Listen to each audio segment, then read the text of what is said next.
8 games over the next 7 days for the Rockies in their return to the beautiful Rocky Mountains. A little rain late this afternoon postponed most of batting practice. The Rockies and Diamondbacks meeting for the 13th time this year.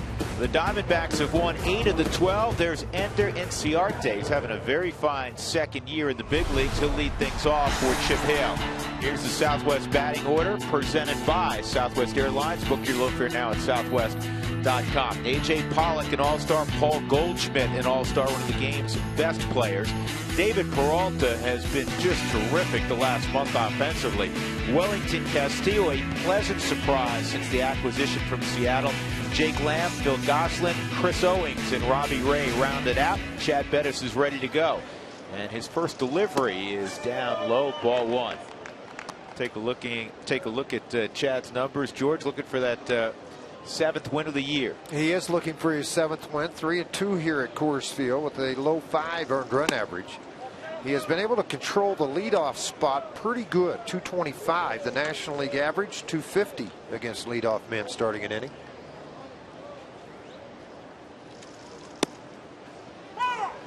On the outside corner, that's called a strike. 2 balls and 1 strike on Inciarte, who's hitting .362 over his last 12. That's Chris Siegel behind home plate.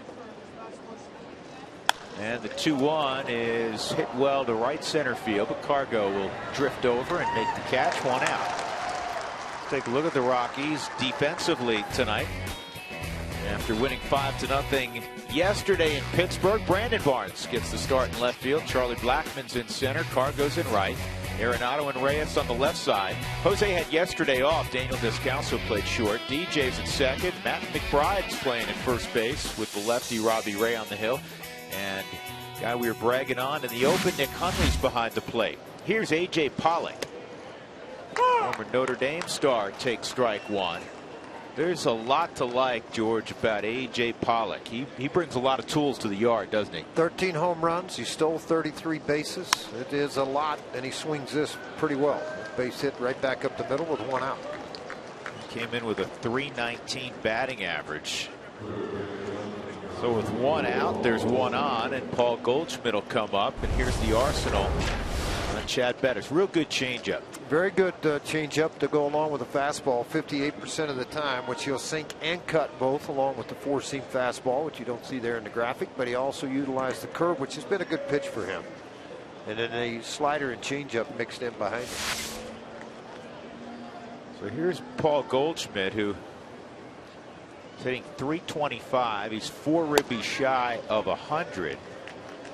But he's a real nervous guy tonight, George, because his wife Amy is literally due any moment, and he was hopeful that on the recent homestand that ended yesterday in Phoenix that she would naturally give birth when he was in town. So if he scrambles off the field and leaves, you'll know why.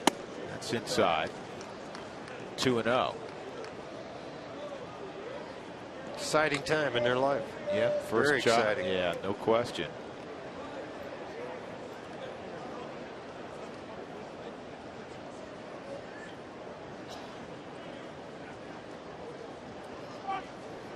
Quick move by Bettis to check on Pollock. Goldschmidt has reached in 29 straight against the Rockies. He's hit .414 during that stretch. He has an on-base percentage over those 29 against Colorado of .511. 34 ribbies, 7 home runs. You get the picture. And he hits this off the. This going to go fair again. That's what I thought might happen, George. It was off the very end of the bat, and it had so much English on it. It made a left turn, and good for Matt McBride realizing that. Well, you got to come up and play the ball, because everybody tells you as a young first baseman, play till it's finished. Lucky he did here. That ball spun back almost 3 feet into fair territory, and he was able to apply the tag to Paul Goldschmidt. See it on the Subaru Supermo. A lot of rotation on that baseball. You got to split the glove wide. Make sure you get the ball inside, because it can spin out of that glove in a hurry. So David Peralta, 3 hits yesterday in a 7-4 11-inning loss against the A's at Chase Field for Arizona. Remember, they were over 500, George, a week ago. They went home. They had a lot of momentum. They had swept the Reds. They're making noise in the NL West. In fact, they were 5 back of the Dodgers, and they have a 1-6 homestand. Yeah, it wasn't a good homestand for them at all. They were playing very good baseball. Now they're 9.5 back. A little more on Peralta. He's had a great year, too. 304 average overall, 70 RBIs, 14 home runs for Chip Hale. An independent league sign by the Arizona Diamondbacks. 0-2 on Peralta, and that's sharply hit right at Jose Reyes, and that ends the inning. So Bettis gives up a base hit to Pollock. That's it, as we'll see the Rockies on offense when we come back.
Drew Goodman, that's Charlie Blackmon, 51 RBIs in the leadoff spot this year for Charlie, and the 15 home runs.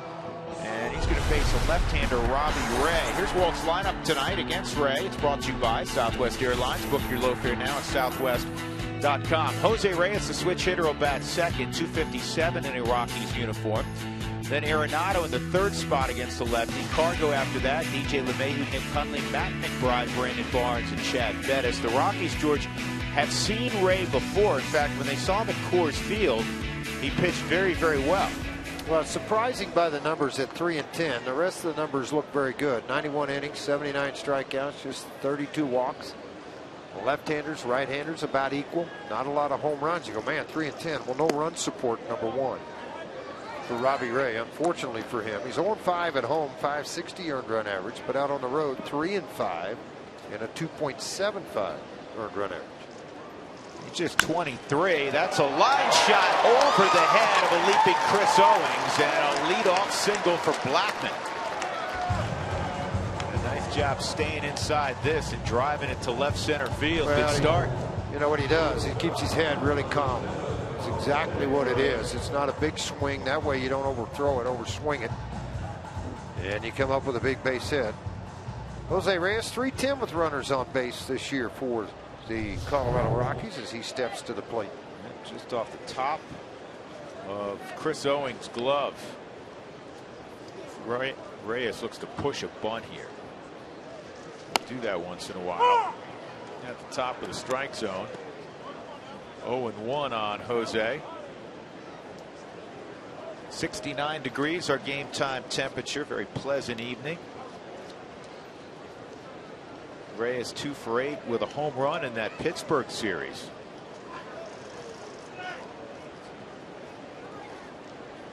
The home run tied up the ball game at 2-2 a couple of nights ago.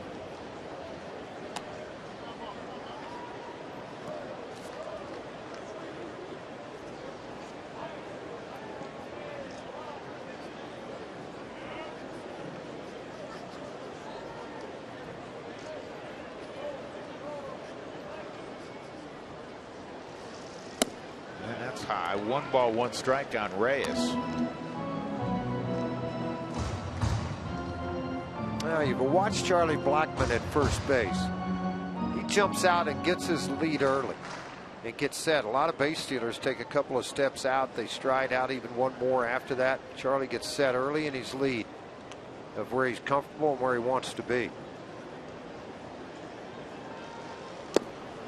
And there's Jose showing bunt in the dirt. 2 balls and a strike. Yeah, I think that was more something to be just a little distractive to Ray, and it worked. Well, if you take a look at the arsenal of what he'll attack the Rockies hitters with, he'll rely on his fastball, slider, and change. But so over 70% of the time, he'll utilize his fastball, which sinks, and a 4-seam to go with it.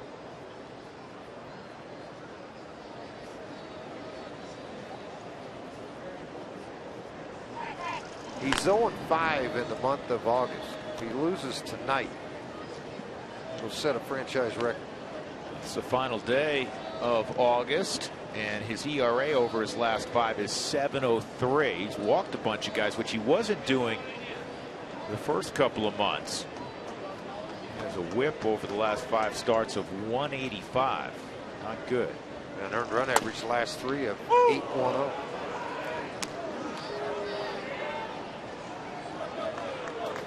Reyes didn't like that call by Chris Siegel either, but it's 2-2.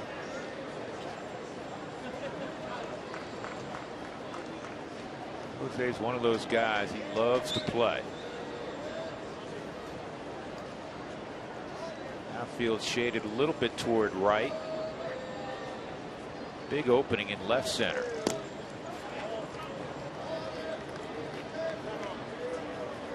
So it's 3-2. Let's see if Charlie's in motion here. He's gotten a feel yet for Robbie Ray. I know who you meant. Randy Ray's basketball coach at Weber State. Used to be an assistant at Colorado State.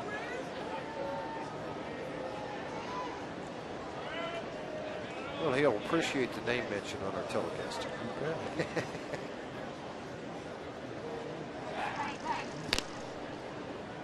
Typical moves made on 3-2 counts to try to shorten up the lead of the base runner in case he does get in motion, give you a better chance on a ball on the ground to get the double play. Bottom of the first, just underway. Rockies and Diamondbacks. Charlie takes off, and it's chopped foul. Let's take a look at Arizona defensively. By fielding percentage metrics, they've been very good this year. Peralta, Pollock, and Inciarte in the outfield. There's good athletes out there.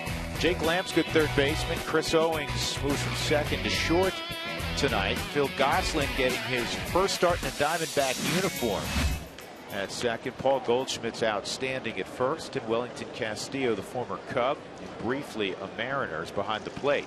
Runner going, swung on and missed, and it's going to be a strike him out, throw him out. Charlie's like shook his hands, kind of like, you might want to look at that one.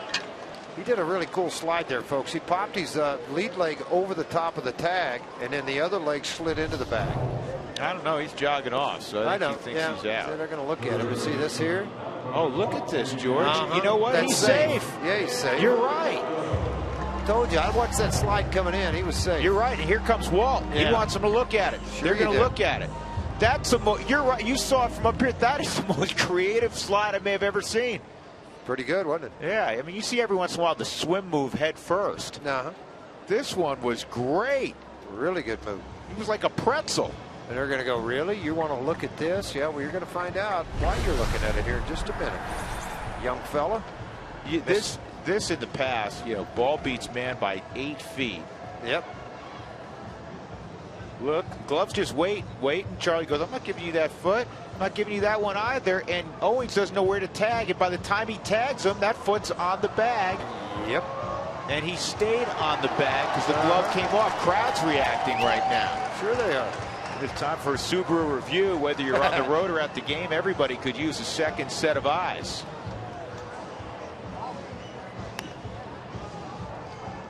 Now, I tell you what was weird about Owings, George. Okay, so he gets deked a little bit with the foot, but then he like removed the glove instead of, you know, just reaching out with it. Watch Charlie though. At the end of this, if we can roll this a little bit farther, after this, you know, the umpire's like, okay, you're out.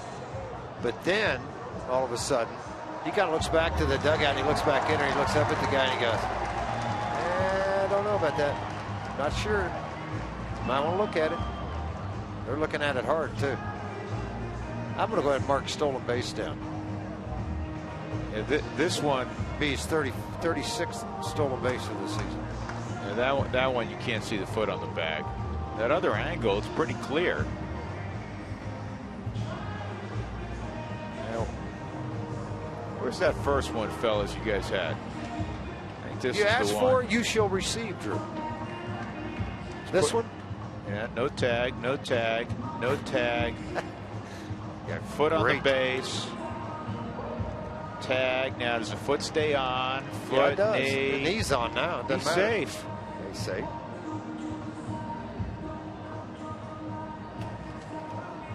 George, when we hand out the awards for 2015, that's the best slide of the year. You like that, huh? That's the best slide slide of the year. A lot of times you year. see that swim move, you know, on a head first slide. You don't see the foot swim move. You know who had a really good swim move the other day? He was still out. Was Jose Reyes, but it was effective. He just did get him. I think Walt Weiss knows he's safe. I think Chip Hale knows he's safe. Now let's see if the guys in New York know if he's safe or not. The way it works, I was talking to a bunch of umpires yesterday in Pittsburgh. Went in the umpires room for a while before the ball game, and you know, a guy's looking at a monitor. One of the umpires is looking at it, and then immediately when they have a call, another umpire will go by to assist, to just so it's a second set of eyes, a second opinion. I thought there's 4 of them up there. Well, they're all monitors. Actually 8 of them. There's 2 crews in there, and they rotate around. All right, we're going to get it right now. Safe. There you go.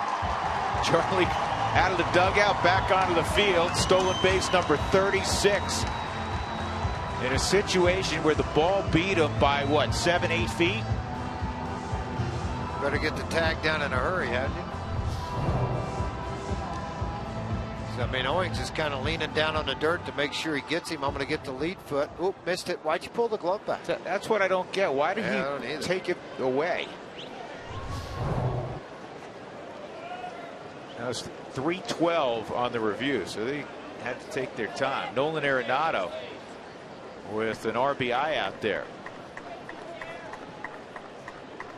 When a guy's struggling on a mound, a play like that make a difference in a game, maybe. Could All be. of a sudden he hits a 2-run home run. They get after you a little bit.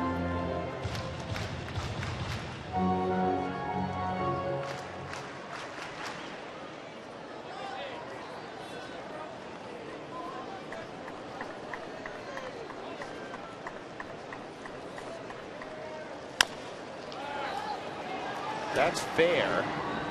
And the play is made by Jake Lamb. 2 outs.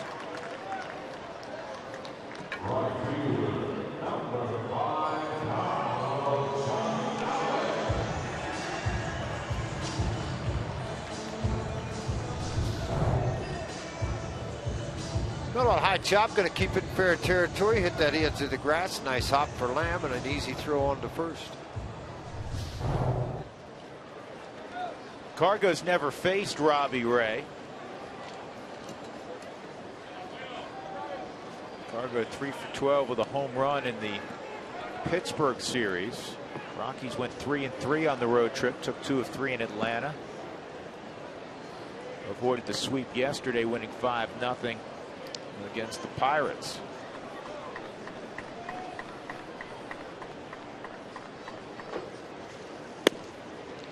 On the outside corner. Who wants tacos? When the Rockies score 7 or more, go to participating Colorado Taco Bell locations the next day between 4 and 6 to get your Rockies taco special.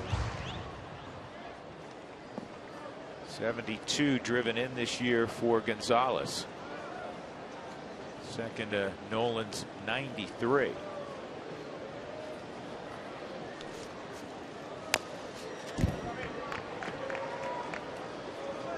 Robbie Ray with a big arm. That was at 95. He was drafted by the Nationals in the 12th round, right out of Brentwood High School in Brentwood, Tennessee.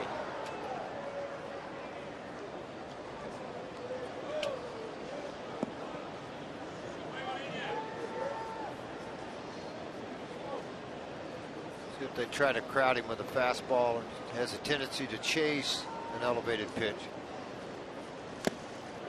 Tried to crowd him, but it cut to the middle of the plate. Castillo was able to hang on to it. That strikeout ends the inning, so Blackman left at second base. Will go to the second, no score.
And I am here with a couple of guys that got there. Nick Hundley, catch and release, purple Monday shirts. It's Jacob and it's Jack. These two guys are from Littleton. They're in 5th grade. They're big fans of Nick Hundley. So are we. I asked Chris Russin today to give me, if he could, one thing that Nick Hundley does well behind the plate when he catches him. He does everything. I mean, he does everything really well. You know, he receives well, calls a great game, and he hits. So he's a great defensive catcher. So it's everything you want in a catcher. He has it, and it's been good for us. So, Drew and George, one thing turned into everything. I did talk to Dustin Garneau, too. He said that he likes the way he blocks balls and how he throws to the bag. Maybe not the strongest arm, but his throws always go to the bag. Thanks, guys. Enjoy the game, all right? All right. Thanks, Mark. I will. Yeah. Oh, he was talking to those guys? Oh, I know you will, George. 95-mile-an-hour fastball received by Nick Hundley. Strike one on Wellington Castilla. Boy, he's found a second life in the desert, hasn't he, George? Sure has. I mean, a change of a uniform. That old fact that people say, you know, sometimes change of uniform does look good for a lot of guys. Well, that's obviously been that way for Castilla. Home runs as a catcher this year in the big leagues. Brian McCann has 22. Salvador Perez 18. Stephen Vogt has 17. And then Wellington Castillo tied with Russell Martin with 16. And he's got himself a base hit through the right side. He has been part of the reason. I know they had a rough week, 1-6, but part of the reason Arizona is still relevant in the standings as the calendar is flipping towards September for the Diamondbacks. He has been outstanding since picking him up from Seattle. Rockies fans, you can join in on the conversation. Send us your thoughts and photos. Use Twitter, Instagram, or Facebook, and include the hashtag Toyota Talk. Try to get to some of those comments during the ball game. Jake Lamb at the plate. This guy's got a good looking swing. Another one of their young players that has come on strong. They really have 6 youngsters playing on a regular basis. Inciarte was 5th in the Rookie of the Year voting last year. I think he still qualifies as a youngster. Isn't that fair? David Peralta, the former pitcher and went to the independent leagues, has returned as a hitter. He's a young player. Jake Lamb, Phil Gosselin, Chris Owings, Robbie Ray on the hill. 23. A lot of young guys. Tony La Russa and Dave Stewart already made a lot of subtle moves. They just traded Addison Reed in the last 48 hours to the Mets, who a year ago was their closer. And there's Bob Gebhardt, Dave Stewart, Tony La Russa, all traveling with the ball club. Of course, Bob still makes his home here. 0-2's fouled off, sitting on 95, Chad Bettis. Now, Chad is one of the guys the Rockies naturally are very excited about moving forward. There's a lot of things to like about Bettis. His demeanor on the mound, the tempo he works with, but more importantly than either of those attributes, he has really good stuff. And he's starting to figure it out. Well, he's starting to pitch. It's a ground ball to first. There's one on the first, double play. Nicely done by Arenado. He had a little Tulowitzki to him there, George King, right over the top through that 95-mile-an-hour heater. Well, it all starts on a double play with a ball hit to first with the first baseman more than anything, because you have a runner. As many times have you have watched it at Coors Field where the first baseman will throw it in the middle of the back or offline. And that's a nice part about Arenado here. You can see how McBride cleared himself to the inside. A perfect, easy feed for Arenado. Not a tough play at all. So a 3-5-3 double play. Phil Gosselin with 2 outs and nobody on. His first at bat in an Arizona uniform. Gosselin was acquired from the Braves for Bronson Arroyo and Tuki Tucson on July 23rd, but he had been on the disabled list with a left thumb fracture, and he missed from mid-May until today. So again, this is his Diamondback debut, despite the fact that they acquired him more than a month ago.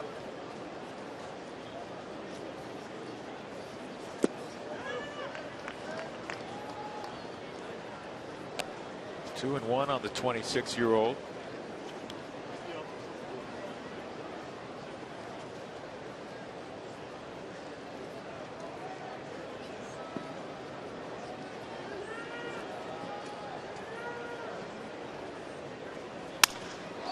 That bat blew up, and an easy play for LeMahieu. A base hit that was erased on the double play, and it's no score, middle of 2.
LeMahieu is going to lead it off. Check a tweet from the Denver Post, Nick Groke. Justin Morneau will be back at Coors Field likely Thursday for an evaluation.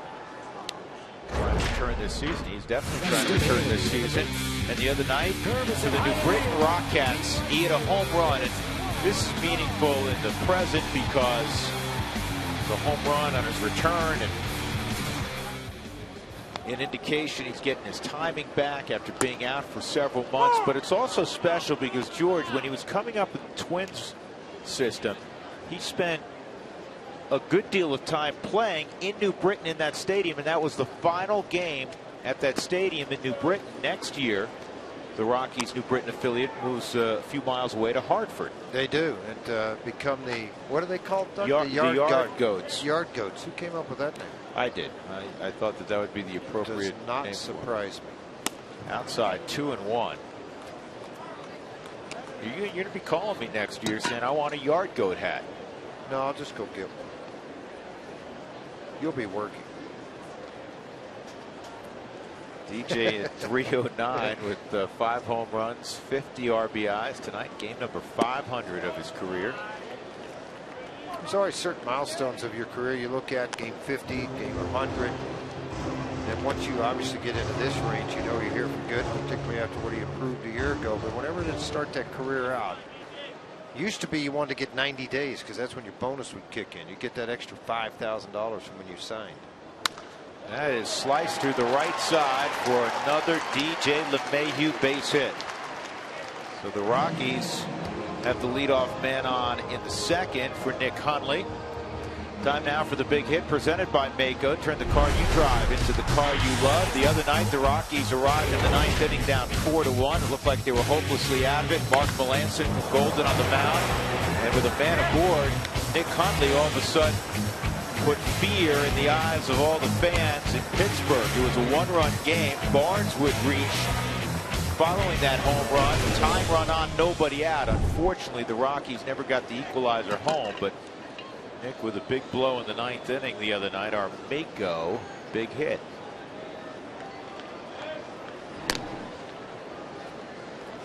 DJ with 19 stolen bases.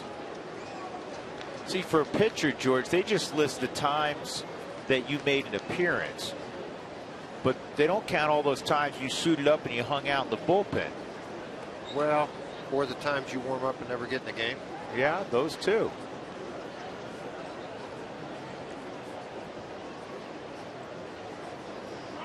Big jump for LeMahieu, and the throw's not going to get it. DJ with his 20th stolen base. Another milestone for DJ. Every time you start to hit those things, when was the last time the Rockies had 2 guys steal 20 more bases? They've had a few of those do that. Didn't hang on to the baseball. He's trying to scoop it. Gosselin does, but it just doesn't stay connected to the leather. DJ took advantage. Big jump, scoring position, nobody out. Take advantage of this. Now the at-bat changes for Nick. He'll try to manipulate that ball to the right side if he can. Or drive in the run.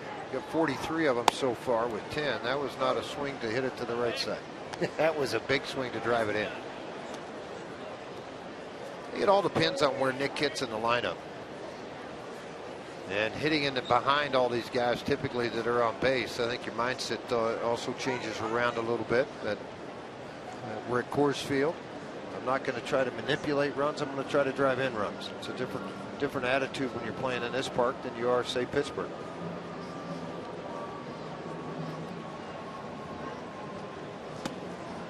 One and two. As you fall behind in the count, the at bat can obviously change.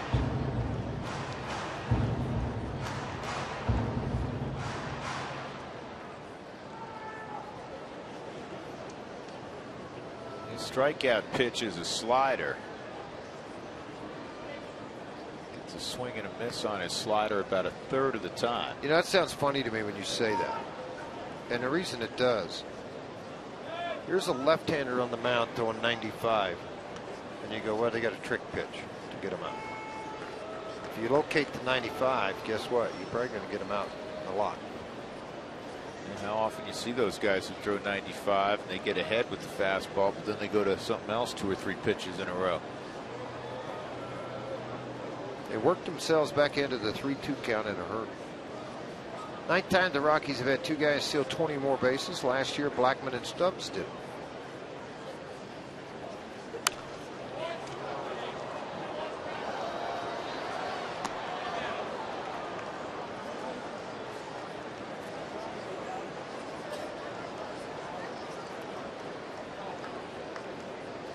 Rockies, after the victory yesterday, return home with a record of 25-40 on the road. They're 27-36 at home. And now for the vast majority of the remainder of the season, it's like the Diamondbacks, they'll be inside the NL West. Swung on and missed. And what did he get him with? Big slider. 1 out. And that'll bring up Matt McBride. 3rd strikeout for Ray. Takes a couple of sliders. He'll get off to the side of it and flatten it out a little more to left-handers, get more break. That's a knuckle curve. That's not a slider. See the knuckle up on top of the baseball when he threw it. And so it had more down bite on the baseball.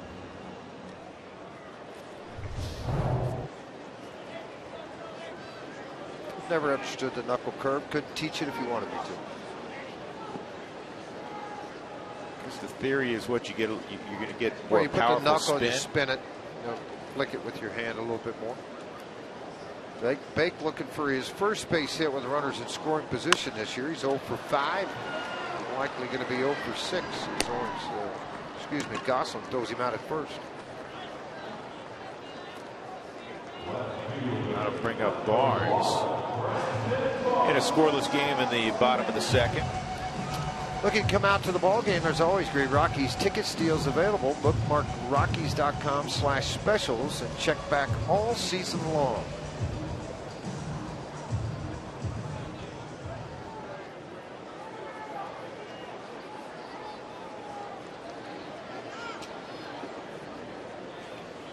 Now Barnes swung it well on the road trip. 6 for 14, a couple of doubles and a home run, drove in 3.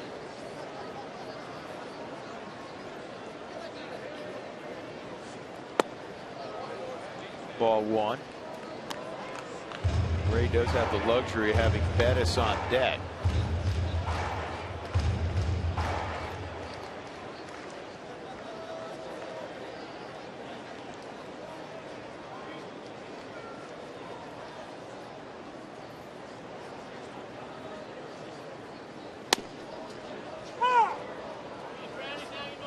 That was 96.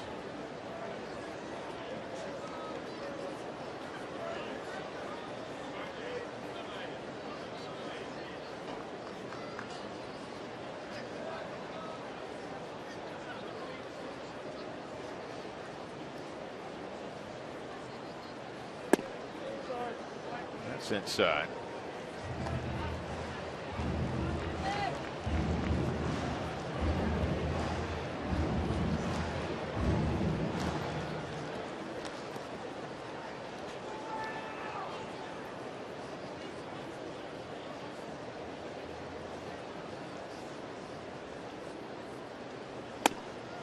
Three and one. Ray's one of those guys that's always been coveted. You can see why. You know, a slender left-hander with a big arm, and he's a young guy at 23. Again, the Nationals drafted him. They traded him to the Tigers in the Doug Fister deal, and now they're going to go ahead and walk him and pitch to Bettis. And then he was part of a 3-way deal that brought him to Arizona. And the big name, I guess, in that deal was when Arizona sent Didi Gregorius to the Yankees. So that's how Ray arrived in the desert. That's one of their many young arms, good arms that they have. Archie Bradley's another. They optioned him to AAA the other day to get some innings extended out. Former first-round draft pick. A.J. Shugel's up now. Throw the ball in the 94-96 range. He's up from a local kid here in Denver. Patrick Corbin's back involved after coming off Tommy John. Bettis takes ball 1. You know, when they took over last year, I honestly don't think the mindset was, okay, we're going to unseat the Dodgers and the Giants. So it gave an opportunity to look at a lot of these young players and see what they can do. And it's made their team better. And all of a sudden you look up in late August, they were right there. It doesn't mean they can't get back there. Look at that. Taking off for seconds. Barnes. Ooh, man, that's a belly upside. That looked like yours as fantasy kid. 3 stolen bases for Barnesy. Did he do a facial on this? He's looking back at Tim Timmons going, Oh, boy. yeah, let's see a replay of this. Barnesy, you got to see it. I'm sorry. We've had our best slide of the year tonight, George, and we've had perhaps our worst slide of the year. And a 2-0 count on Chad Bettis. Take here, Chad. He did. 3-0. All right, let's take a look at this. Brandon, heads up. I got it. Oh, stolen base. No.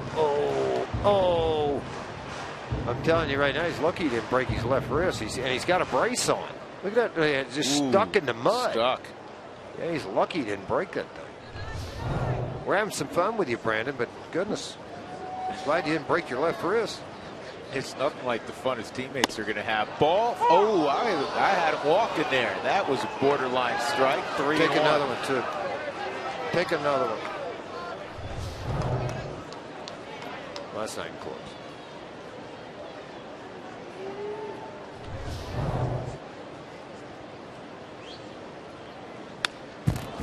Bettis took a hack. 3-2.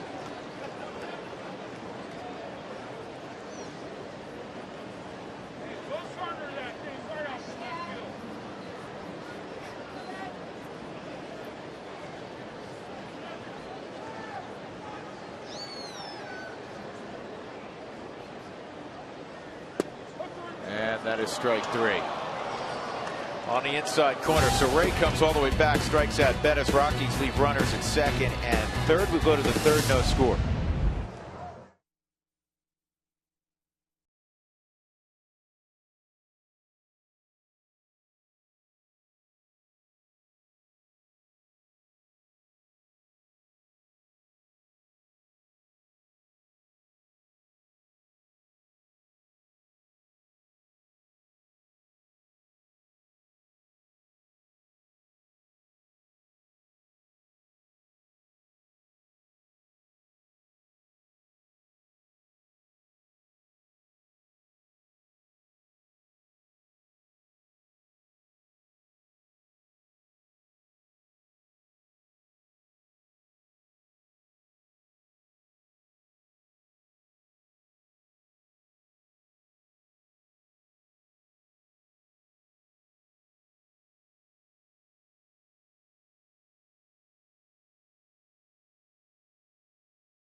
Ford Super Duty, built better, built stronger, built Ford tough by Southwest Airlines.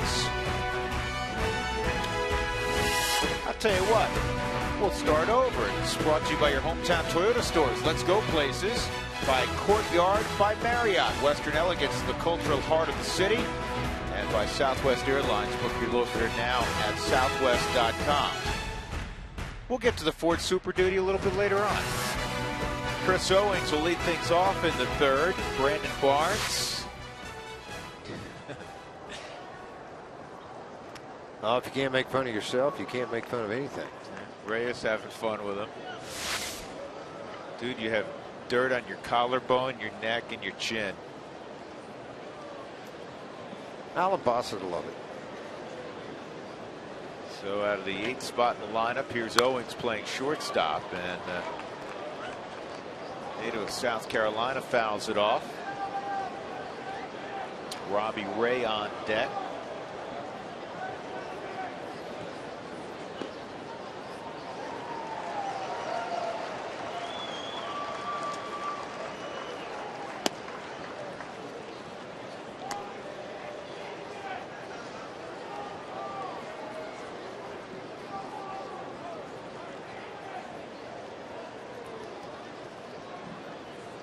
That's back up the middle, and DJ grabs it. He's got no throw. So a base hit for Owings.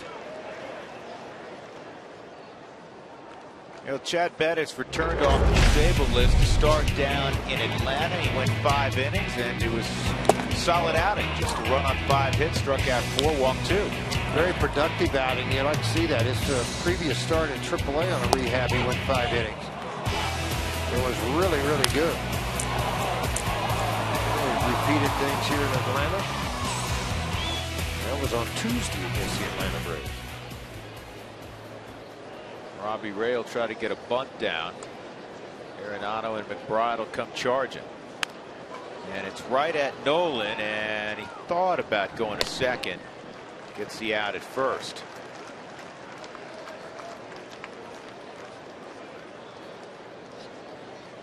Five, 4 on the sac bunt. Ender Inciarte will come up the day after every Rockies victory. Get 50% off your online order at Papa John's. The promo code's RocksWin at papajohns.com. Diamondbacks have been a real solid road team. They're 32-32 out on the road, which is 4th best in the National League. All the Central Division teams are better. St. Louis, the Cubs, the Pirates. Those are the only 4 teams at 500 or better on the road in the National League. The Giants have the next best road record at 31-34.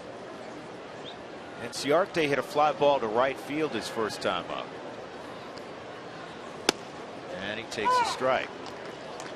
And there's the official list, so you can read it.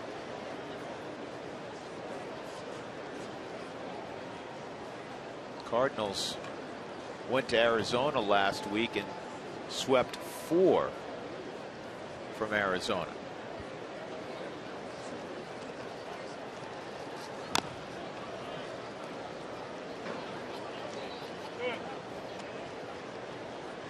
Inciarte, George, has played so well. Peralta has played so well, and obviously A.J. Pollock's an all-star. And the young man they gave over $60 million from Cuba, Yasmani Tomas, who was playing the outfield the last time Arizona came to town. He's become the 4th outfielder. It's hard for him to get in the lineup. Well, you know what? This group of guys has really played well. Defensively, offensively.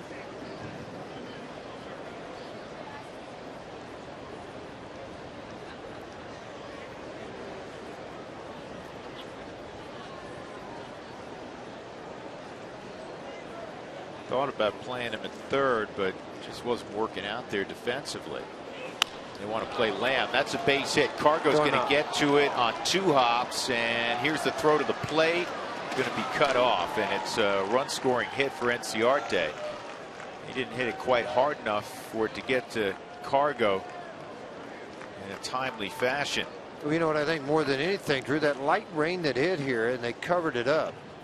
They had the field covered for a while, but not right field. So when it's just soft enough that when this ball was hit softly, it didn't have a lot of carry. And you see Cargo come in on this ball. He's flying, trying to get to this baseball. But see, that ball didn't have a lot of roll to it.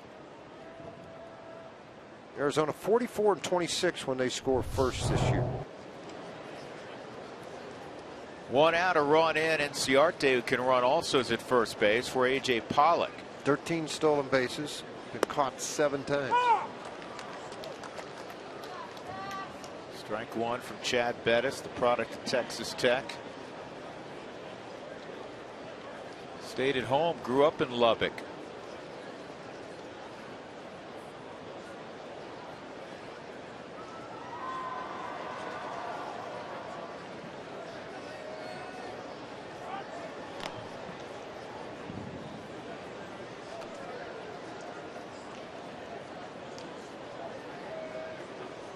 Pollock having a huge August.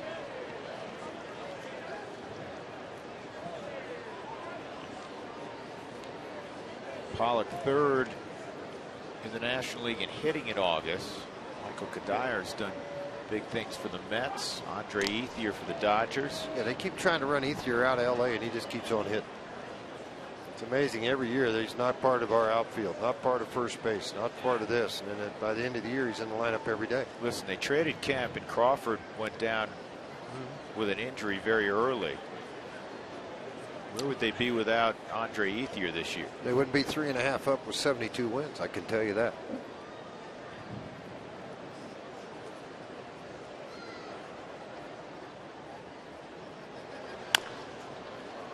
It's top foul. It's a 2-strike count on Pollock.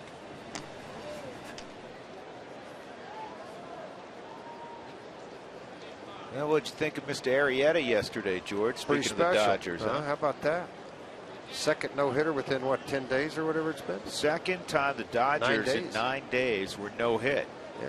Mike Fiers got him. Houston. This ball is crushed to left, and A.J. Pollock has hit a 2-run home run up near the concourse. That was an 0-2 pitch that was center cut. 3-0 Arizona. Change up at 85 miles an hour.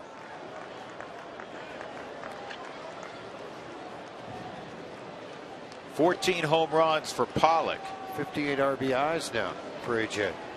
You know, on 0-2 counts, it's for me, and this is just me. I'm not going to get beat on what I think is my second or third pitch, particularly in an 0-2 count. Maybe a surprise 2-2 pitch down in the zone. It was a mistake by Chad. It was in a bad part of the plate, obviously. Basically, didn't do anything. It turned into a BP fastball. Now, 85 miles an hour is well below the National League average fastball at 90.5, but it's slow enough that you can adjust to it. And then when it's straight, not a lot of movement. This guy coming down the aisle here. Hey, look out. Unfortunately, missed that little boy.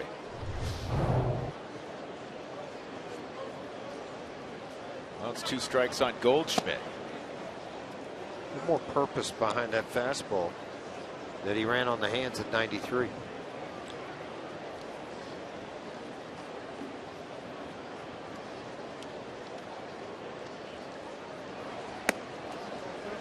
Two and two.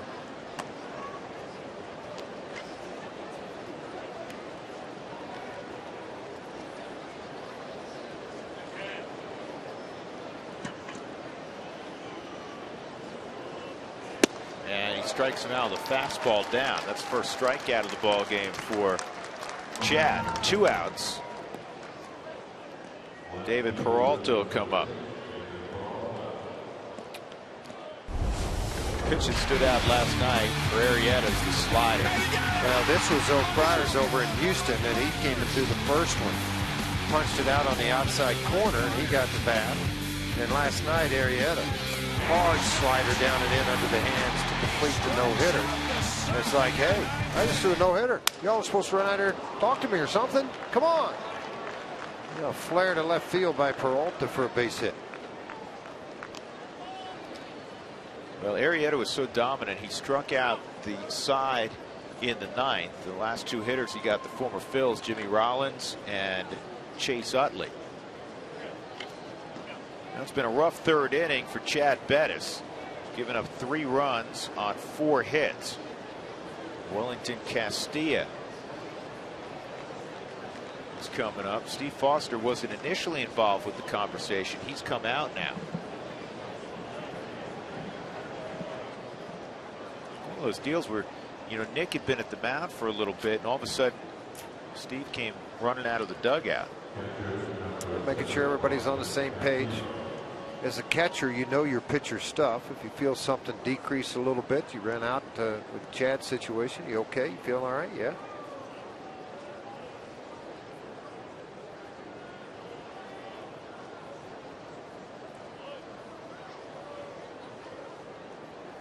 Castillo, a sharp single to right, his first at bat, and that's in there for a strike.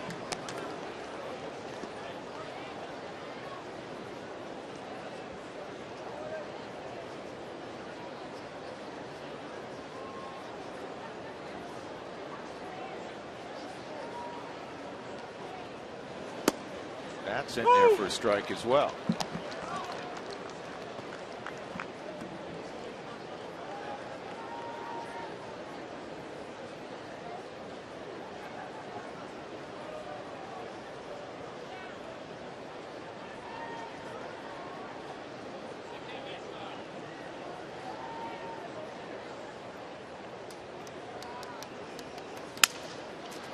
Slow roller to Reyes, and he'll get it to DJ to end the inning.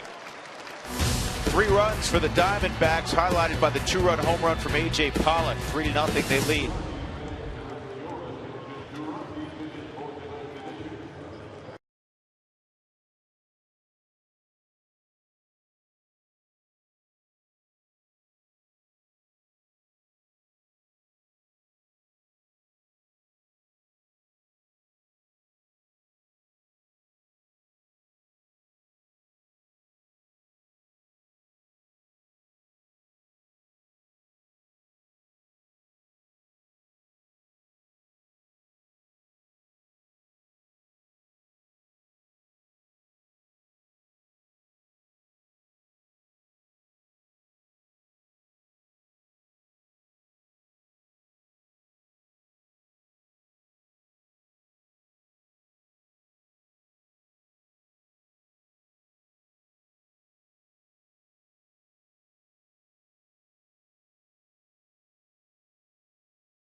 And we'll try to get you into an upcoming game broadcast. It's brought to you by T-Mobile. Trailing 3-0, the Rockies come up here in the bottom of the 3rd inning. It'll be the top of the order. Charlie Blackmon, Jose Reyes, Nolan Arenado against the lefty Robbie Ray, who made his Diamondbacks debut on May 6th in the 2nd game of a doubleheader. And he beat the Rockies, allowing just a run on 5 hits in 6 innings. Didn't walk anybody, struck out 5. Demonstrated a real good fastball tonight in the mid-90s. Hadn't been able to get the low fastball called for a strike, but he has the elevated fastball. Chris Siegel's had a high strike zone. The highlight for this game so far for me, if you're a Rockies fan, is the slide Charlie Blackmon had back in the 1st inning. I mean, that was unbelievable. Yeah.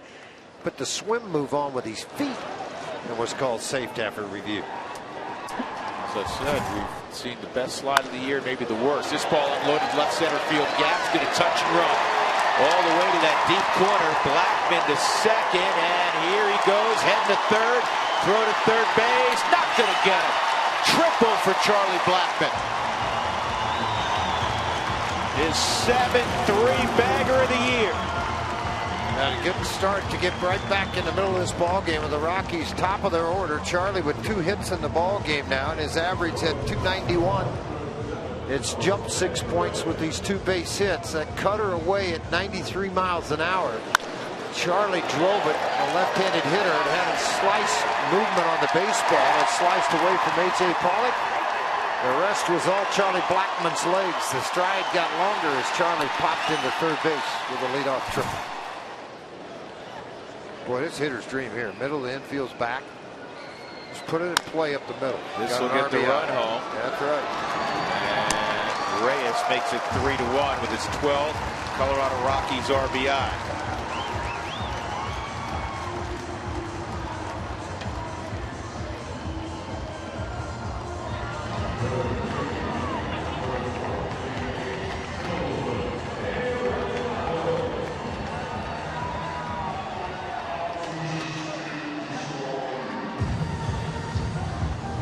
One out. Nolan Arenado, who grounded to third, will take his turn.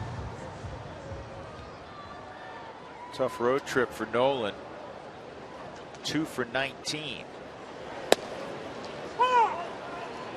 Some balls hard the final couple of days in Pittsburgh.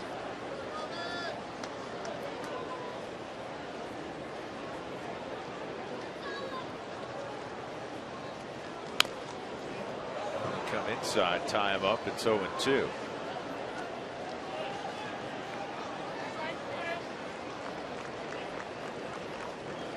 One of the things that's really puzzling, George, about this Rockies team, it's the 0-2, swung on and missed, is that they are just 5-23 against left-handed starters. You know, and it's hard for me to fathom that with Reyes in the lineup, Nolan Arenado right-handed, LeMahieu, Hundley, McBride, Barnes. They've got guys that can swing the bat. But it's just puzzling to me that they are what they are. 5-23 against right-handers, 47-53. The 5-23 is the worst mark in baseball by a bunch. The second worst, the A's, a team the Diamondbacks were just playing. They're 11-24. And the Rockies hitting just .249 against lefties as Cargo takes ball one. And that, if it stands, would be their worst batting average ever against left-handed pitching in a season.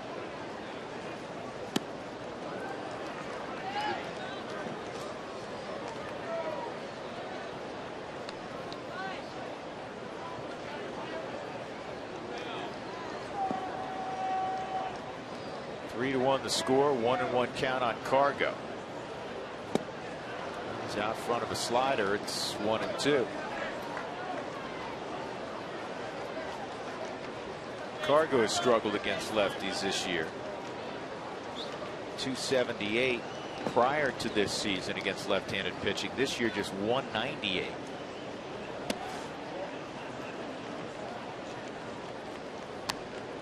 That was a show pitch for me. I think he wants to go back to that slider, don't you? Sure he does. He struck him out with a good fastball in and cut at the last second in his first at bat. But it may go to that knuckle curve that has a big bend away from the left-handers and has a downward point. That was a bad pitch.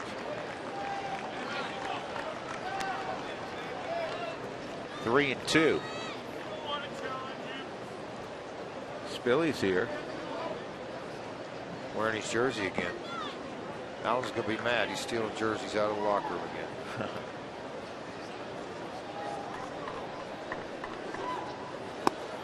And he got him with a slider. In the inning, a leadoff triple for Blackman. Reyes brought him home on a ground out. It's 3-1. Arizona will go to the fourth.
They got 3 last inning against Chad Bettis. A.J. Pollock, a long 2-run home run to nearly the concourse in left field on an 0-2 pitch. Blackman tripled leading off the third and would come around to score. DJ LeMahieu playing in his 500th career game. Those are Big notes so far as we go to the fourth inning. Jake Lamb, he grounded into a 3-5-3 double play his first time up.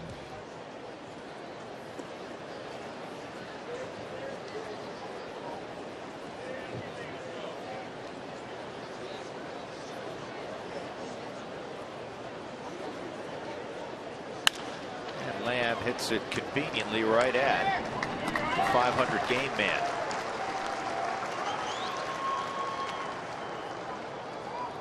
Phil Gosselin will be next.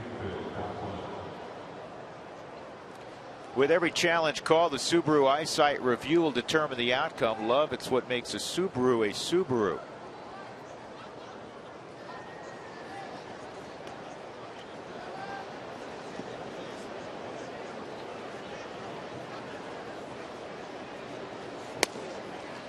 On the outside corner for a strike.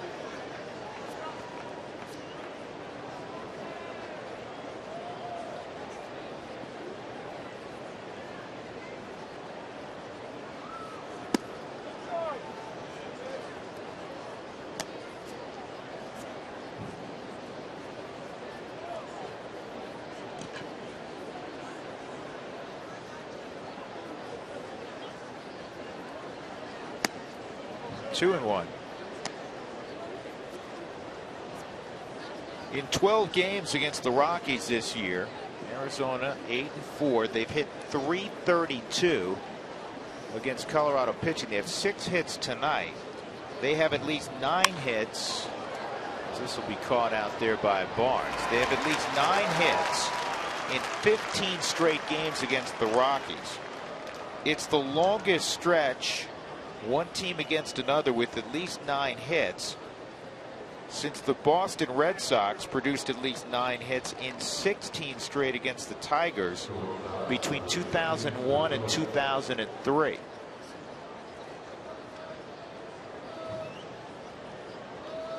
Two gone as Chris Owings comes up.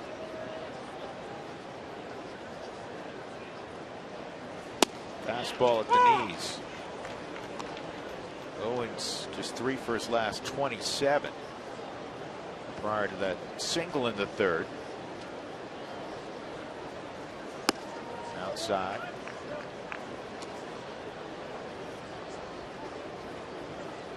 Bettis has been around long enough to have watched Jorge De La Rosa and others pitch successfully at Coors Field. You have a hiccup inning, it doesn't mean it's going to be a hiccup night. Right.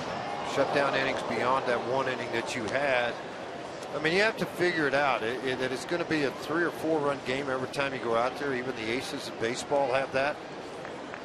And just go out and pitch and realize this team's going to get after either their bullpen or it's going to get after their starting pitcher, and they could have the same big inning. Congrats to Jorge. Won again yesterday, 8-6 now.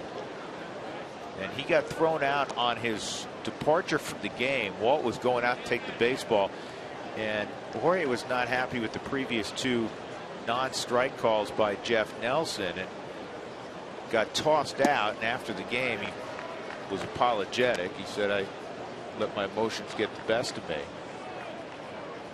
8-4 with a .366 earned run average since May 16th. He just wins, George. He just wins. And he said my fastball wasn't very good yesterday, but I was able to utilize my off-speed stuff. This is going to be a tough play. Yeah, that was going to be a really difficult play. A base hit. Ball, a low liner. Well, you try to stay with it as long as you can as a middle infielder and say, all right, I'm not going to get in front of it, but if I can backhand it, I will. There's not a lot you can do. See, you're tilting back right now to take velocity off the ball when it meets the leather. If it meets the leather, that ball's shot more up into the air than scooting into the outfield. 7th hit as Robbie Ray comes up.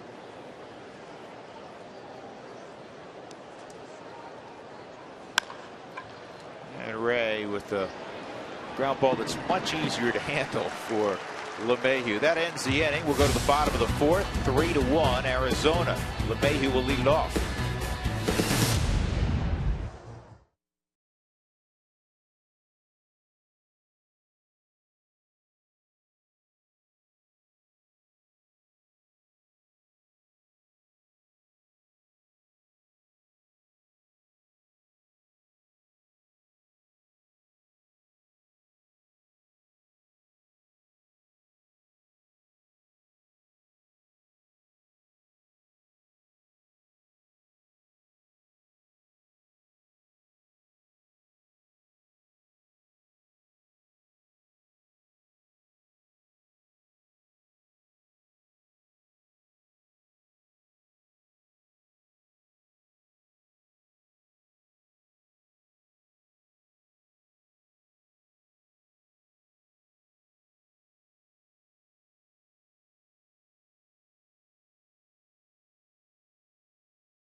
He's hitting .298 this year. Let's show you the Hyundai League leaders, and this is about single seasons hits by a catcher for the Rockies. You see where he is. He's probably going to move into third, of course, or he is easily. We'll see if he can get the 29 hits that he needs to pass Willie Rosario at the top. That might be tough to do, but the guy's having a great year. I was also looking at how he has 5 steals this year and 5 triples, and was talking to Nick about that, Drew and George, and he's like, what's the record for the Rockies? Well, you saw Miguel Olivo on there. Miguel Olivo in 2010 had 7 steals and 7 triples.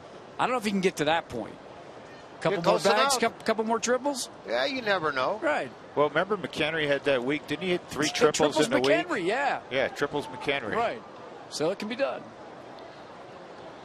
Miguel Olivo could run. Rockies have had some catchers that had decent speed. Nick can run a little bit. Willeen doesn't run badly.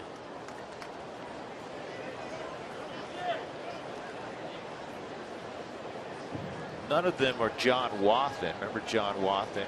38, I think. He could run. And Jason Kendall. Well, Jason Kendall could run before the ugly mishap at first where he broke his ankle very badly. DJ, a single in the second and would steal a base, his 20th of the year. That's down the line, and it's a fair ball into that right field corner. LeMahieu takes a look, and it'll be a leadoff double for DJ.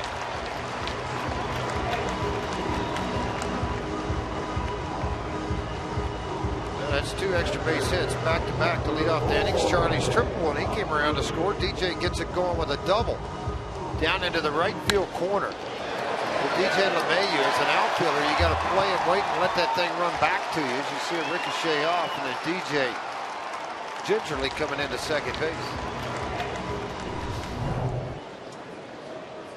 Nick Hundley struck out swinging his first time up. Matt McBride behind him. Rockies coming off their 4th shutout of the year, the 5-0 victory yesterday afternoon in Pittsburgh.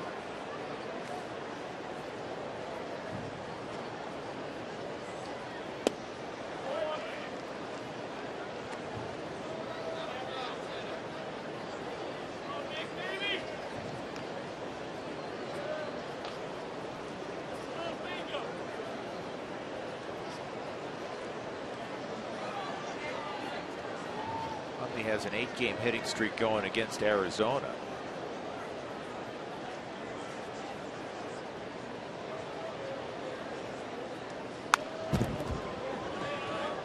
You can see by that swing, he's trying to let that ball get deep. Move it to the right side if possible.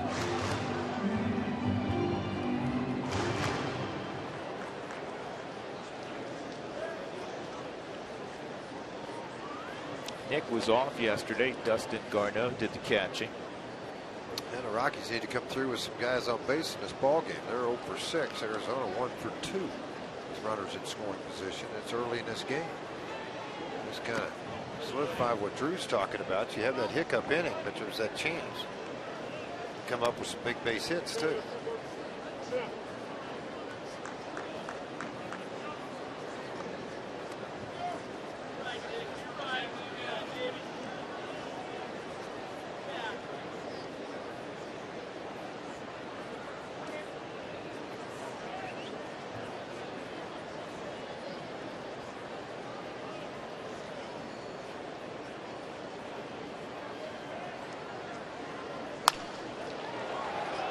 Lined into the seats, foul. 2-2 count.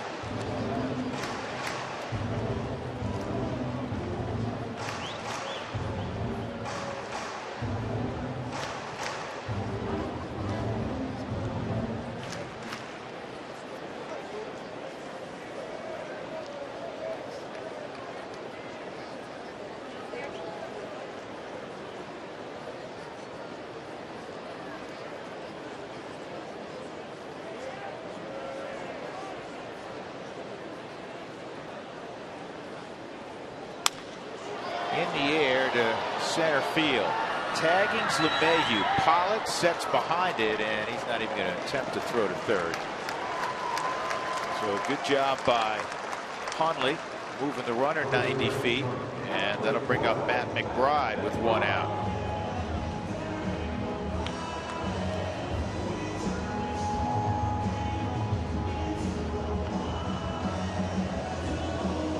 Hey, Brewfest returns Saturday, September the 5th. Purchase the Brewfest ticket package to enjoy beers from 16 regional breweries and vote for your favorite brewery to win tap space for April 2016.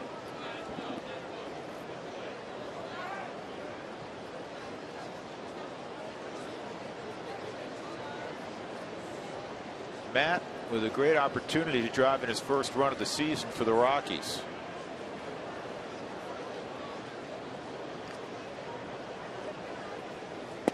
Done a lot of pinch hitting, getting spot starts here and there. 2 for 11 off the bench as a pinch hitter for McBride. This is his 36th at bat since being called to the big leagues this year.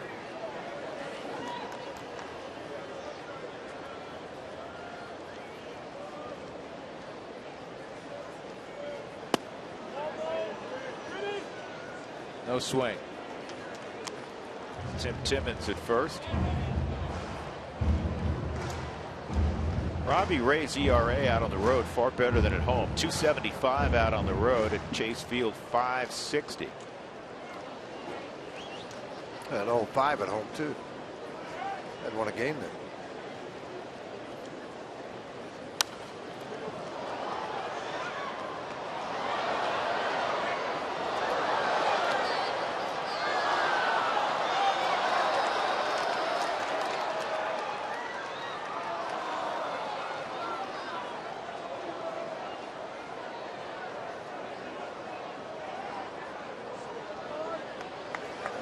Big month for rookies hitting the long ball.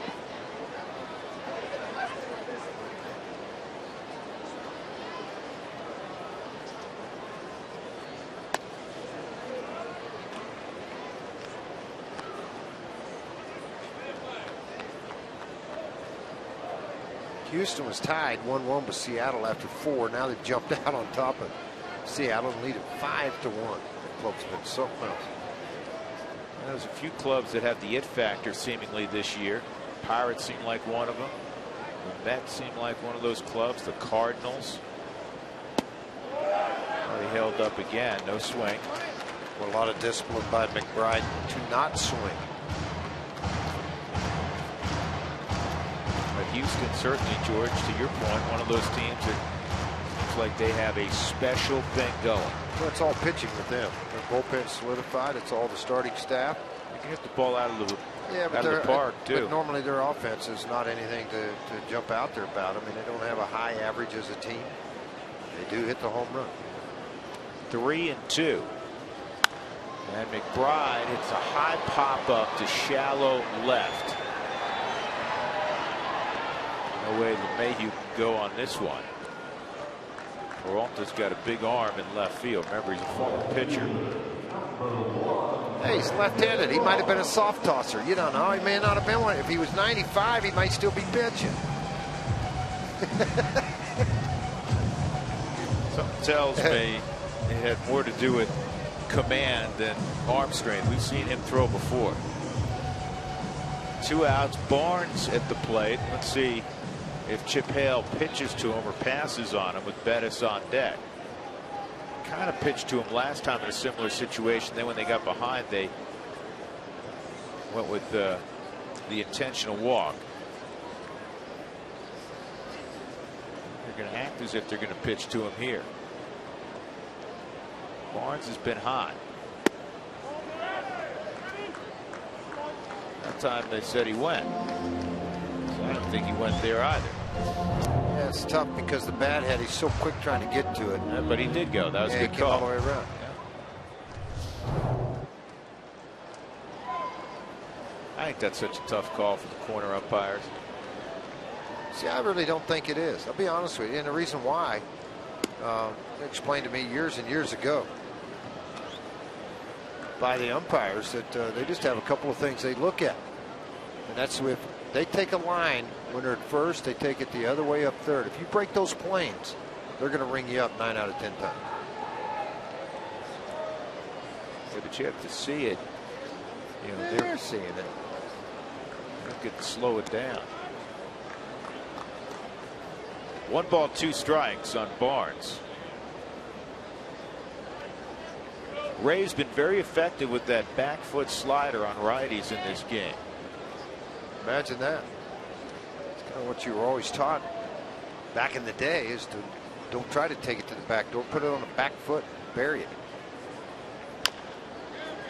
That is a foul ball. Ooh. Well, we asked Chris Ciccione in the offseason about the difficulty in making that call strike on a check swing. I believe that's one of the umpire's toughest calls, is a check swing, because guys are so strong and so quick with their bats. It's tough to see, you know, and judge. Was he attempting? You know, you get those pitches that are inside, and you know, a pitch outside doing that is a lot different than a pitch inside doing this. You see what I'm saying?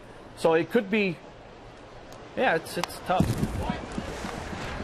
I was hoping it could be. Yeah, it's tough. Tough. How about, come on? It ain't that tough.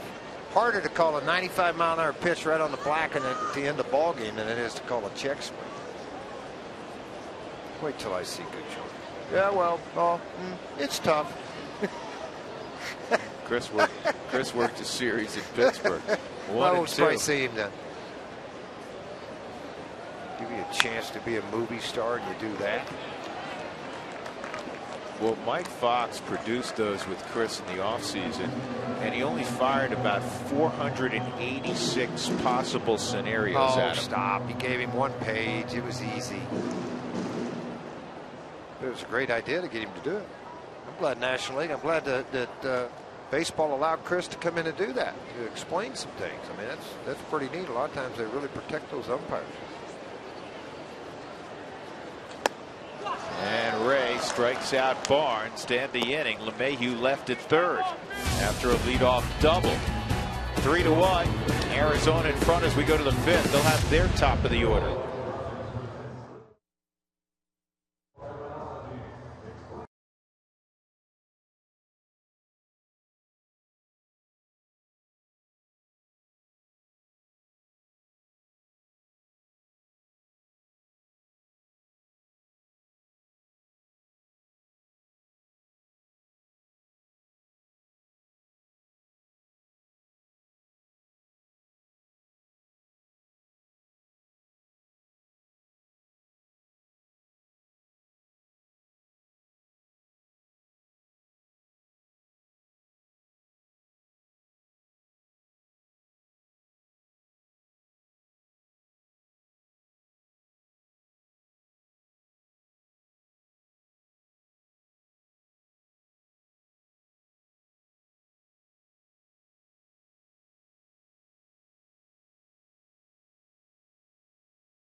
Let's check our CenturyLink link to what's next. It's a 4-game series. Double dip tomorrow. The afternoon game will not be televised. We'll pick up at our normal time on a Tuesday night, 6 o'clock, with our Toyota post-game show of highlights of that first game, and then on to game number 2. Patrick Corbin, Yohan Flande in the day game. Kyle Kendrick returns for the Rockies, and Ruby De La Rosa will have the nightcap. Chase Anderson and John Gray on Wednesday evening. 8 games, 7 days. It's never a better time than right now to be able to expand that roster. You expect Boone Logan to probably be activated tomorrow also after throwing a successful simulated game. Now, the minor league season doesn't end till April 7th, so it's not like you can call Albuquerque or New Britain and pull all their pitchers up here or pull out some position guys to add to your roster, because they still got games to play. It's a different story if you were 1 or 2 games out and you need extra help down there in the bullpen. than it is to be where the Rockies are at 19.5. And Chase Anderson, or excuse me, Chip Hale was asked that question today, and he said we'll probably bring a couple up tomorrow and then a few later down the road. That's maybe the same situation for the Rockies.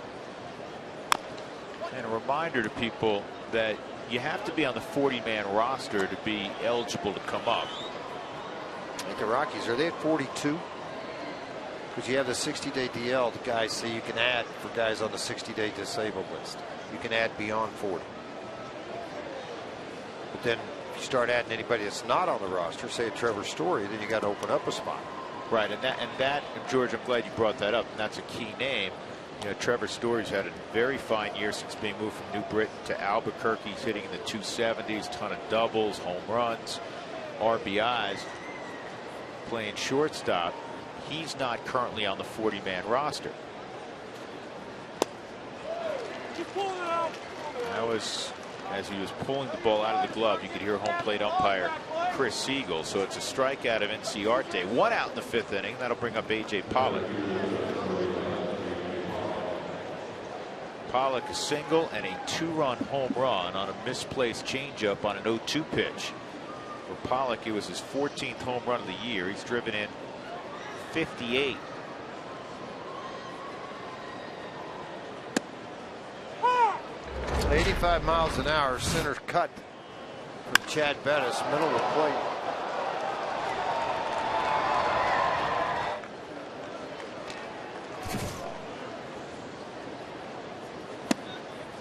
Two in a row, they went right back in. Thought that was close enough. It was not.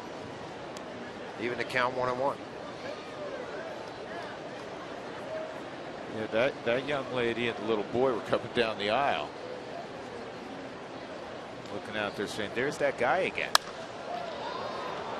Loud and foul to right field.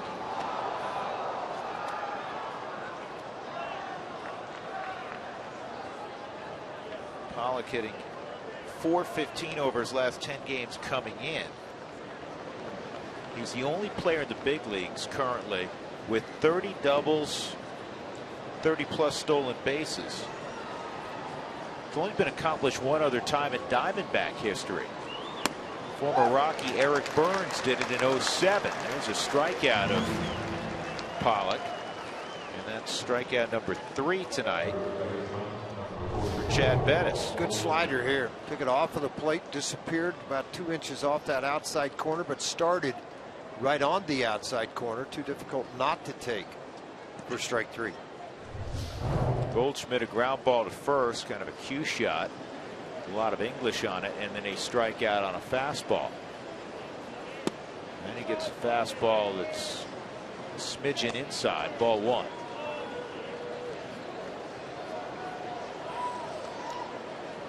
Goldschmidt already has produced 100 walks this year. He's 4 ribbies shy of 100 RBIs, and that's a gapper. Tells you how good a hitter he is. They've got him out inside twice. Struck him out his previous at bat on the inner half of the plate with a good hard sinker. So you say, all right, come back in. There's a ball. I'm going to go right back in there again until he proves he can hit it. He takes it to the wall. Chad Bettis pitched against Goldschmidt when they were both in the cow league. He's trying to run that sinker. That ball's off the plate. And at 6'4", very quick to the baseball out into left center field.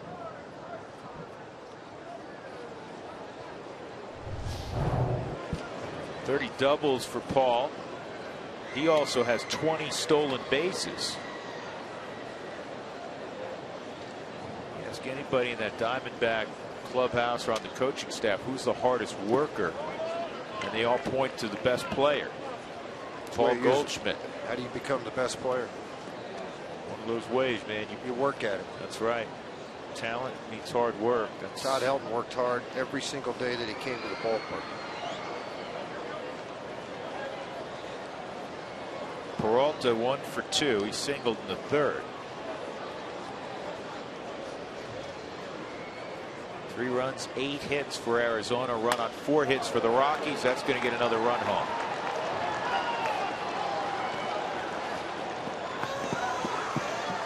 Two-out knock for Peralta, his 71st RBI. He's a guy that's still trying to figure out the offensive side of things. He was a pitcher. They've been around the offensive side for a couple of years now, but he's starting to be one of those surprise guys, along with A.J. Pollock, turning in very nice years. 71 RBIs, as Drew mentioned, on the Subaru Supermo. A line drive into right field, and for Peralta, it's his second hit on the night. Came in hitting .304. It's at .307 now. Peralta with 5 stolen base, not a big stolen base threat, but he can if you fall asleep with it.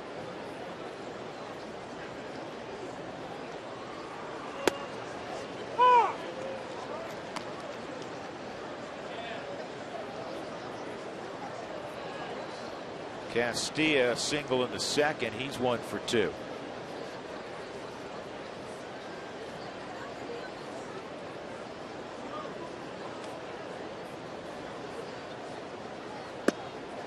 Woo! 2 strikes.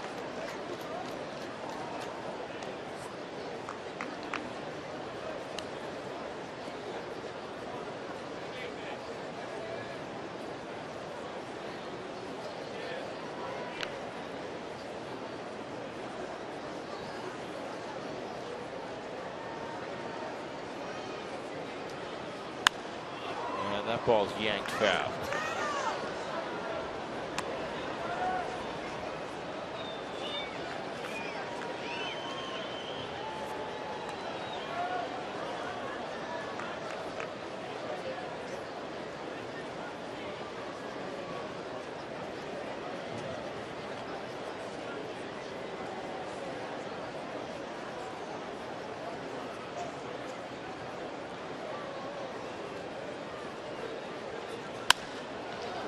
Up the middle, a base hit for Castilla.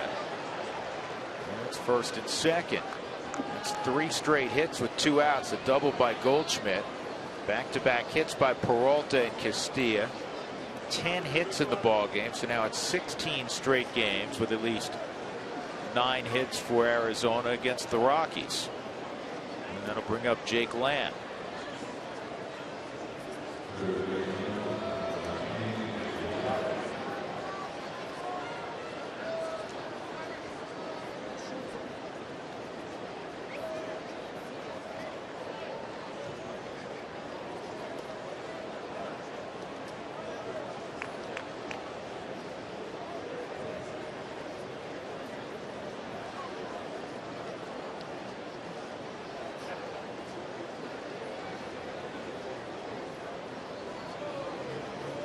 Lamb missed a lot of time with a stress fracture in his foot.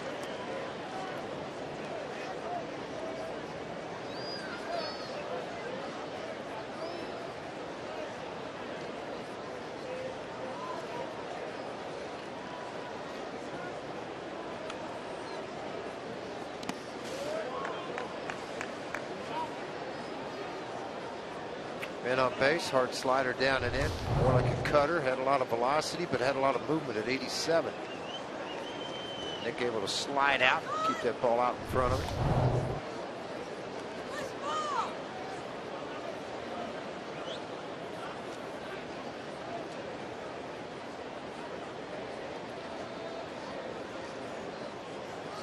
Here's the 1-1, and looked like he went. He did. See how easy that was for you to call? That one I was mean, easy. you just right there. You just right off tip-toe. Yeah, you did. You didn't hesitate. See, that wasn't any different than the other swing, but you had him rang up early. It's easy. Had that one right. 0-2, or excuse me, 1-2 on Jake Lamb. 4-1 Arizona. And there's a strikeout to end the inning. So another run for the Diamondbacks. They're up by 3 as we go to the bottom of the 5th.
Super Duty, built better, built stronger, built Ford tough.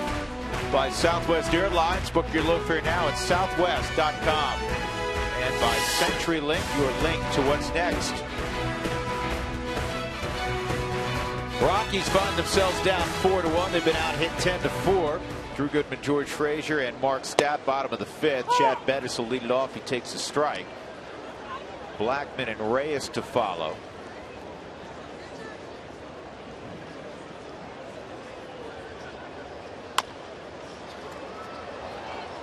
And Robbie Ray completes the play at first. 1 gone. Rockies have 4 hits. 2 players have the 4 hits. Blackman is 2 for 2, single and a triple, and LeMahieu's 2 for 2, single and a double. Charlie Blackmon's had a pretty good night tonight. Base hit back in the first inning, then he hit a triple in his next at bat, and came in to score on a ground ball to shortstop by Jose Reyes, a lone run.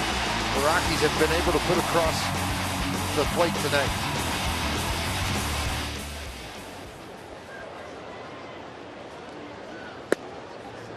Strike on Blackman.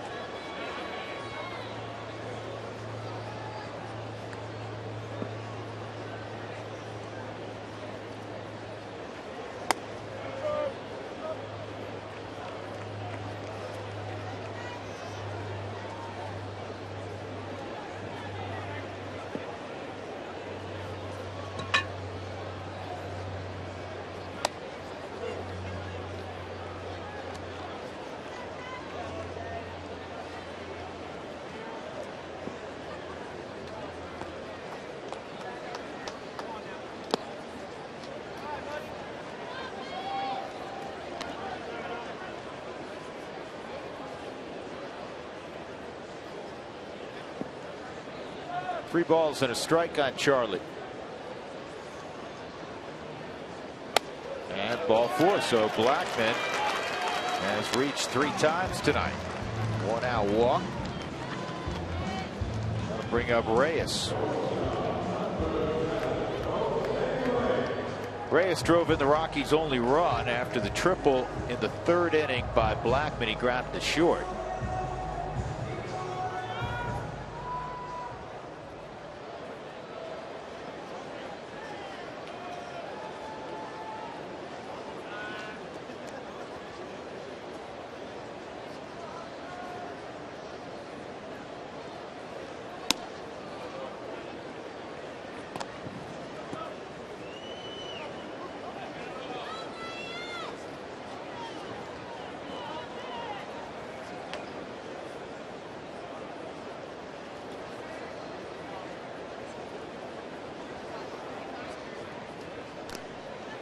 Blackman draws a look. He had a stolen base in the first. Charlie on an unbelievable slide. He should have been out by 10 feet.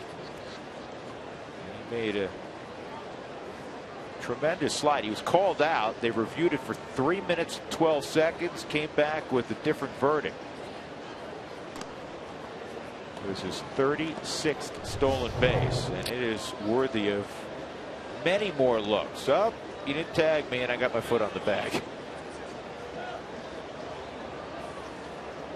Still trying to figure out why. Was it Gosselin or Owings pulled the ball back? It was Owings. Yeah. It was Owings. Yeah, I didn't quite understand. It was like, okay, I don't want you to kick me with that lead foot, so I'll pull it back and I'll tag you again. I mean, it was weird. Yeah. Oh well. We'll show you one more time.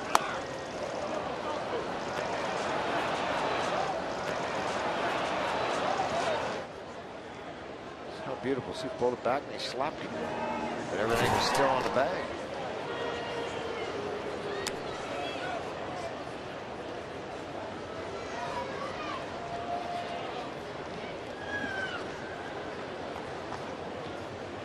Drew, I want you to go home. You have 3 sons. I want you to slide in the backyard and teach them that slide. I want you to do it, though. Tonight? Well, you can. We wait till the morning. With the headlights. I could hear hands like your neighbor right now. I don't know what Goodman's doing. He's got all 3 boys and he's sliding across the yard. It's midnight sliding practice. Let's go. sliding pants.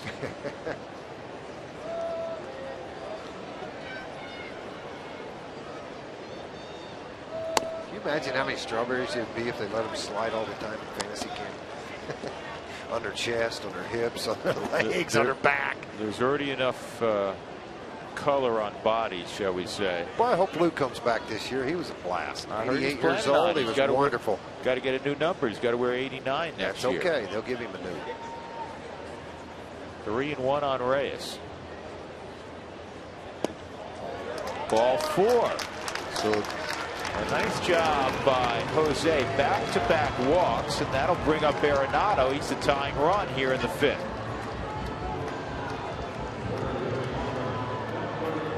Well, when you've lost as many as he's lost 5 in a row. But you start thinking in your mind, maybe pressing to get through this 5th inning a little bit. Castillo's out to talk to him. Let's get after these guys. Let's don't put ourselves in a position on this thing. Arenado's up. And a chance there. Nolan has struck out tonight. A ground ball to third base. Gonzalez awaits on deck with 1 out. Oh, 93 RBIs. Ground ball to third and a strikeout.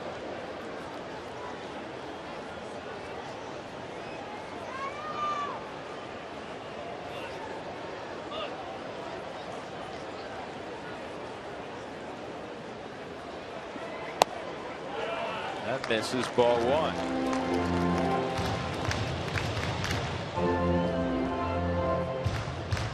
Arenado's produced a 25th 30-20 season in Rockies history. At least 30 home runs and at least 20 doubles. Actually, at least 30 doubles, I should say.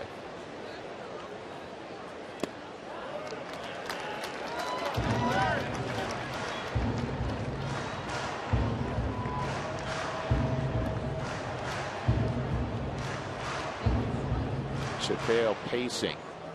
All of a sudden, Robbie Ray spraying that fastball. It's 2-0. See if he goes that hard slider down and in to try to get the ground ball to the left side of the infield.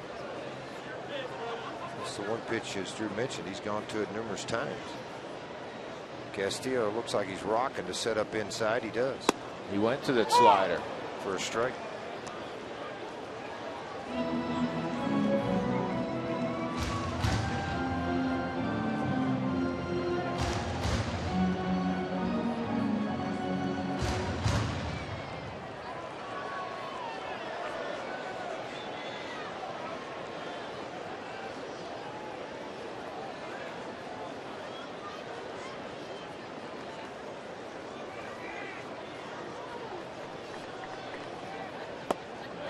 Good eye by Arenado. Cargo's on deck. 2 walks, a 3-1 count on Arenado. 1 out.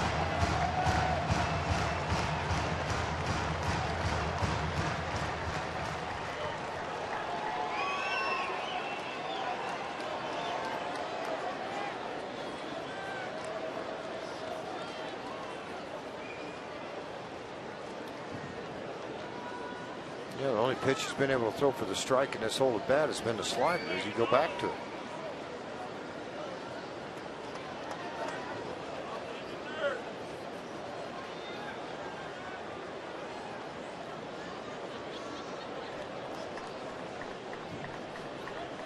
And does Nolan sit on it? It's in the air to right. And Ciarte has it, and they're 2 outs. Well, 94-mile-an-hour fastball that asked for it away. It up. Taking it in on his hands a little bit.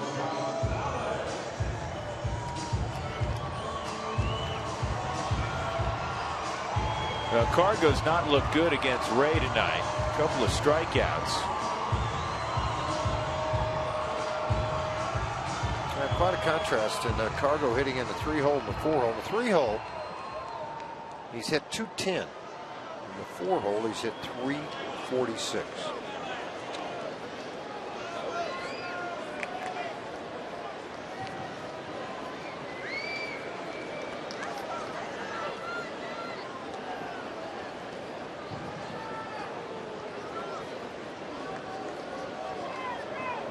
Ray has won the first 2 battles. Time for Cargo to win one here.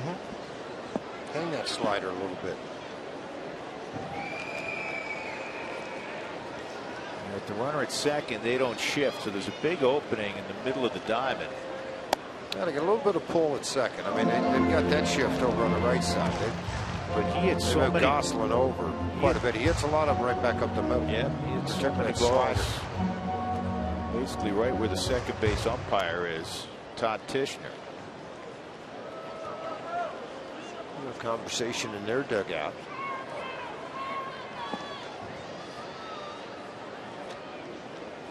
When Sherlock, their bench coach, along with Chip Hale, the manager. 1-0. Fastball, and it's 1-1.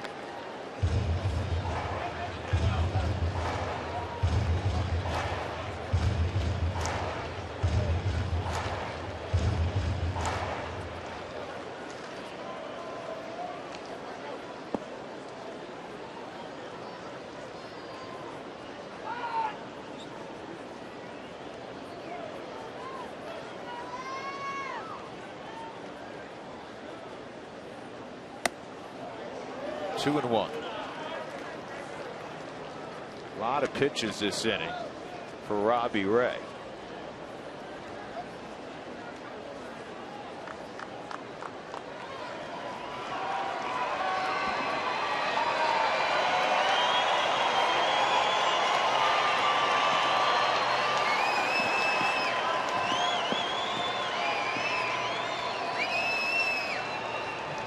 Second pitch coming up.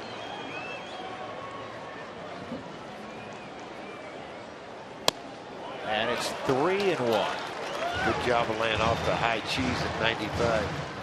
It was out over the plate, but elevated. Again, let's see, George, if he goes slider behind in the count with the recent inability to throw the fastball consistently for strikes. LeMahieu's on deck. He's 2 for 2. Yeah, let's think about it. DJ with a double and a single in this game.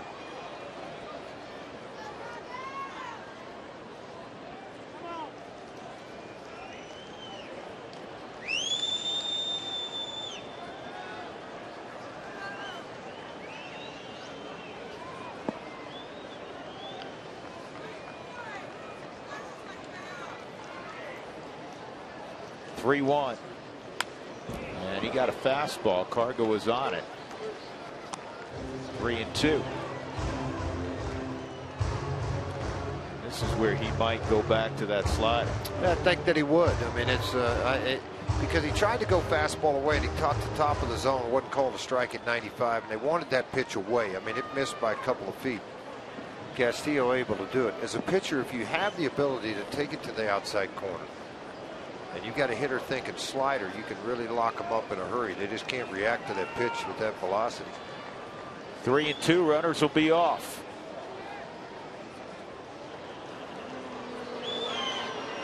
It looked like Wilton actually looked out to the man like step off, and then Ray didn't see him, and then finally relaxed a little bit behind the plate. He did there.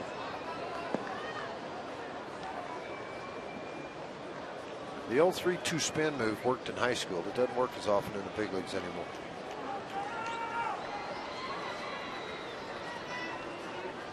And that ball hit sharply, but right at the second baseman Gosselin. That ends the inning. 2 walks, 2 left on through 5. It's Arizona 4 and Colorado 1.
a 2-run home run deep into left field on an 0-2 changeup.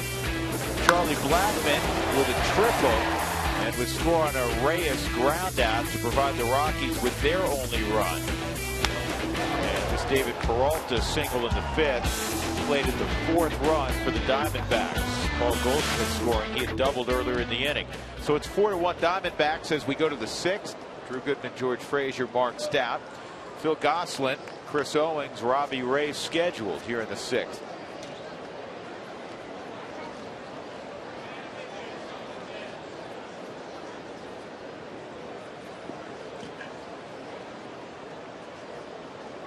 Gosselin, a ground ball to second, a fly ball to left field, tried to drag his way on. There were a couple of trades today in baseball of note. Austin Jackson, the former Tiger, who's been with Seattle and wasn't having a great year with Seattle, was traded to the Cubs for the proverbial player to be named later and an international bonus slot, number 98. Those things are very valuable now. We've seen them traded more frequently. And Johnny Gomes was traded to the Royals for shortstop Luis Valenzuela. Now my question is, was the 34-year-old traded from Atlanta to Kansas City? Was he traded as an outfielder / pinch hitter or as a pitcher? Pinch hitter, I think. In the 9th inning in the World Series against National League teams. An occasional spell me at first base guy. Yeah, he's a big bat and a leader coming off the bench. You know what? The reason I mentioned pitching, you see in the mop-up yesterday? Yeah, I know. That was an 18-8 game or whatever it was to Atlanta. He threw an inning, gave up a couple runs on 3 hits, including a home run. He topped that at 71. 2-2 on Phil Gosselin.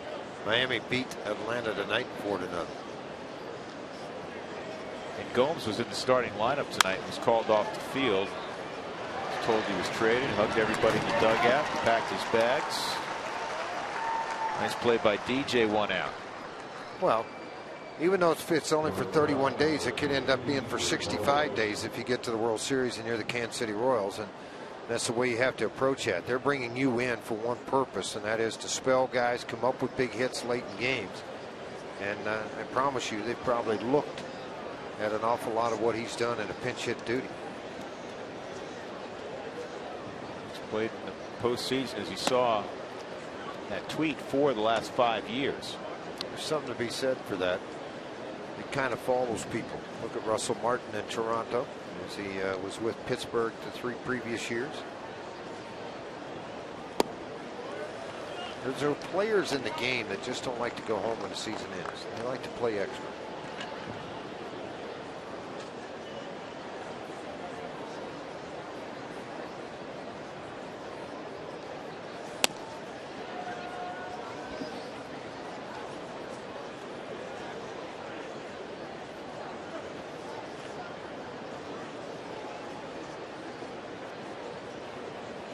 Here's the 2-1 on Owings. That's outside. Change up. 3-1.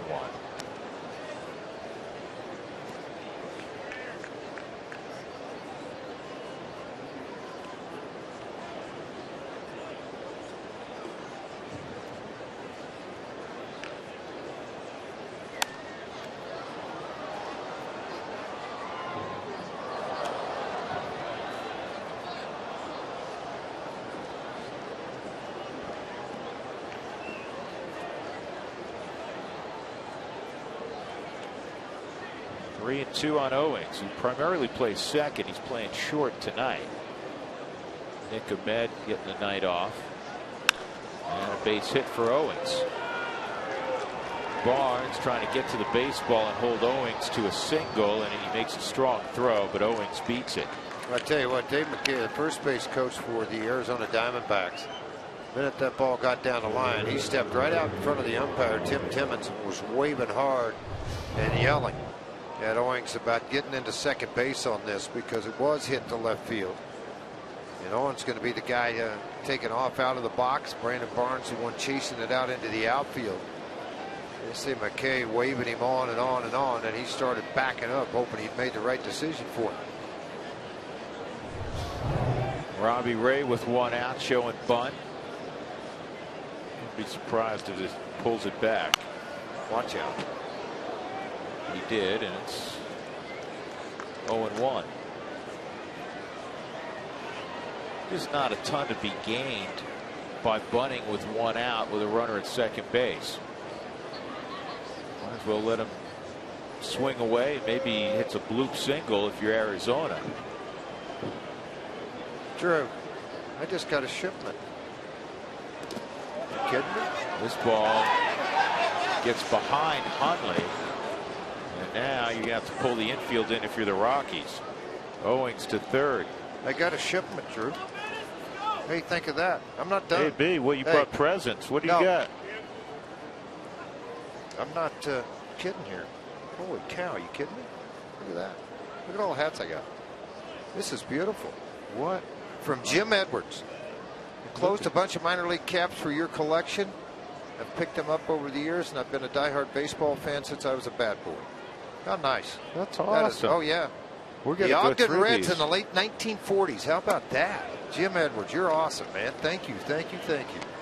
Look at these things. We got the Salt Lake Look at Buzz. this one here. Here's Colorado Springs Sky Sox right there. This is a Another Salem. one. This is an original Rockies team. This is the Salem Avalanche. This is crazy. There's all kinds of these hats in here. Salt But anyway, Lake we B. better get back to the ball game. This is popped up, and Reyes was in. This is kind of no man's land, and Barnes somehow closes and makes the catch. That's a tremendous play, given where he was coming from by Brandon Barnes. Saved a run. Boy, you're not kidding. High fly ball. He's got to take off run. Remember, the infield was pulled in, so you got a long chase here if you're Reyes. And Barnes just calls him off. Comes running in and makes a great catch on the baseball. And how nice was this? Nice catch, Brandon Barnes. Bunch of great hats. St. George, Utah is where Jim Edwards is from. And Jimmy, thank you. Casper Goes hat. Salt Lake Stingers. This is great. Great And collection for he has a glossary for us, because I don't know, TC, who's this one, George? This on the ground at second. That's going to end the inning. Good job by Bettis working out of it with Owings at third with one out. Tri-City does that. Oh, this is probably Tri-Cities. It's Tri-Cities, okay. Yeah.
From injury, so he has returned.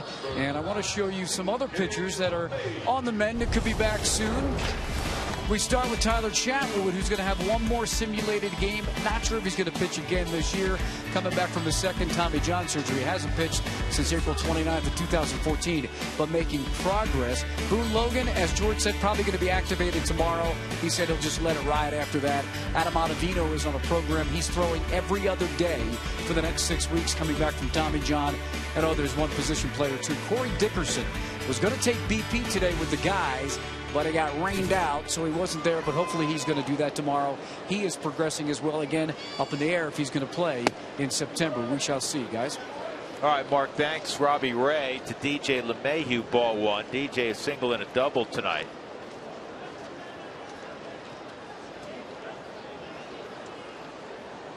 Robbie Ray, 93 pitches in.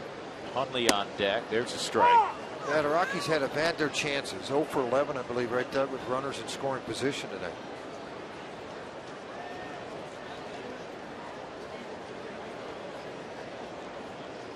That's a big number.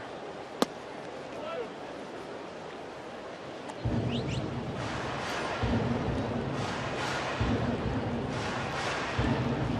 Rockies have had the leadoff man on in 4 out of 5 innings, and they had the second guy on in the 1 inning they didn't have the leadoff man on. That was last inning. 2-2 on LeMahieu.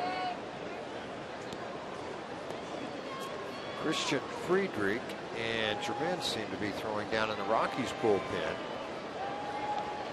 It's Delgado in the Arizona Diamondback bullpen.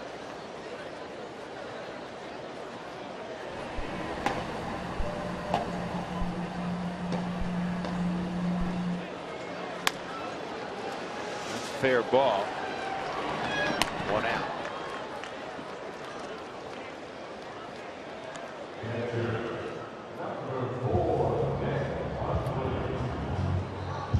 Pretty nice. See number 6 walking out to the batting cage.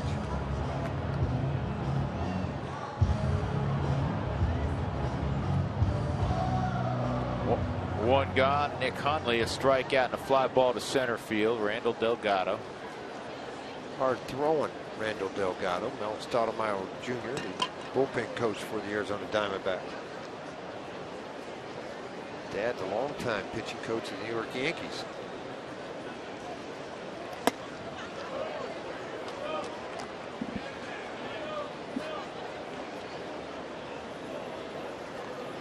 And a former New York Yankee. Was it? It was. I mean, think about this. All right, just for a second. Just for conversation for those of you at home watching the game. I wonder which pitching coach had the most Hall of Famers. Is it Leo Mazzoni, that's obviously had those guys this year in Atlanta? Stottlemyre, that's had some guys in New York.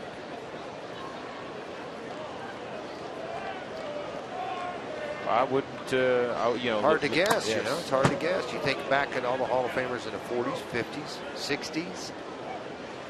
I couldn't tell you who the pitching coach was when Whitey Ford and all those guys were there in New York. Staffs weren't as big back then. They had 8-man staffs, sometimes 7. No, but the coaching staff. Oh, they had a pitching coach. Yeah, but I'm saying at the big league level, they had a pitching coach.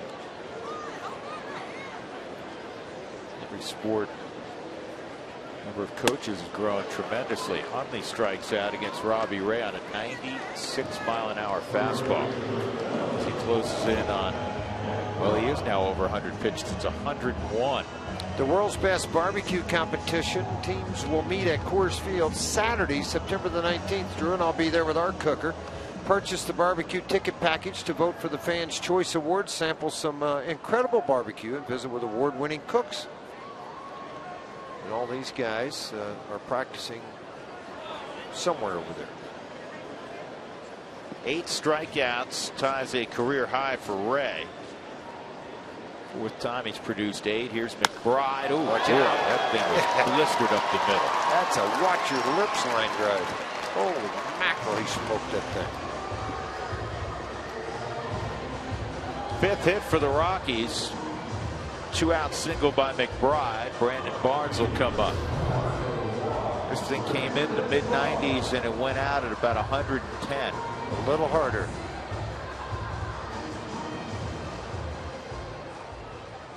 It's amazing when you're 55 feet away. I know the mound's 60 feet, 6 inches, but you stride that you still have time to react on balls like that. You will never move faster in your life.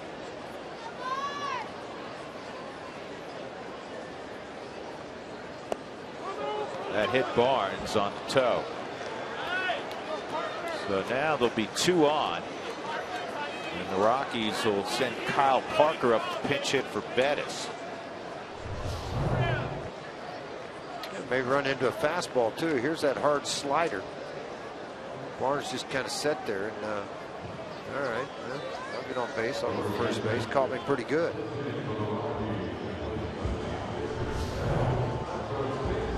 Chip Hale's out of the dugout. Delgado's loose down in the bullpen. He's throwing 102 pitches. He's been over 109 times this year. Ray will come out as he glanced back at the bullpen.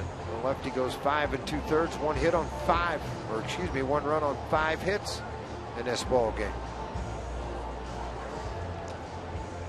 So 2 on for the Rockies. Kyle Parker up when we return.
You got a whole bunch of stuff going on there. A lot of good things going on right there. A lot of Rocky stuff going on right there.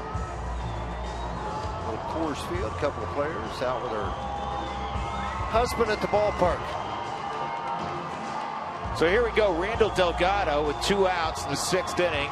On the bump now for Arizona. 2 on for the Rockies. At seconds, Matt McBride a single. Brandon Barnes was just hit by a pitch. That ended the evening for Robbie Ray, who pitched very, very well. And now it's Kyle Parker. That would be a great time to snap an 0 for 16 for Kyle. They're going to get some pretty good heat with a good slider. And that's when he got to start the inning off with an 84-mile-an-hour slider in this pinch hitting dude. 1 for 6 as a pinch hitter this year.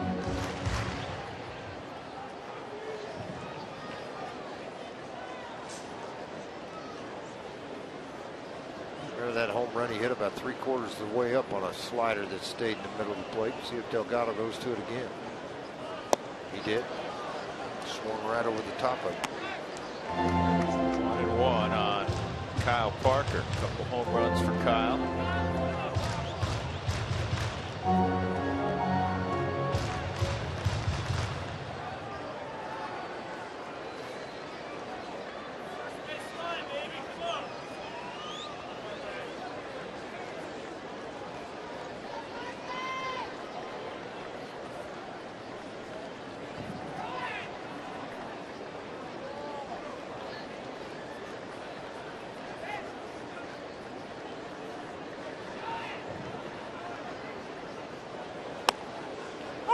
Painted at 94. It's 1-2. Little running fastball on the outside corner. Now as a hitter, after swinging and missing at the slider and the slider off of the plate, and you paint that fastball outside corner. You got a lot of ways you can go to try to complete the strikeout now. You go elevated fastball, take fastball away, you go hard slider. Stay out of the middle of the plate with it.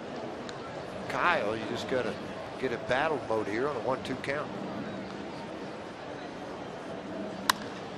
This ball's lifted to deep right center field, but getting back is Enciarte, and he'll make the catch. That ends the inning. The Rockies now 0 for 12 with runners in scoring position. 4-1 Arizona.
Kansas to take on the Jayhawks, and at 1:30 get your first glimpse of the Air Force Academy Falcons coming off a 10-win season.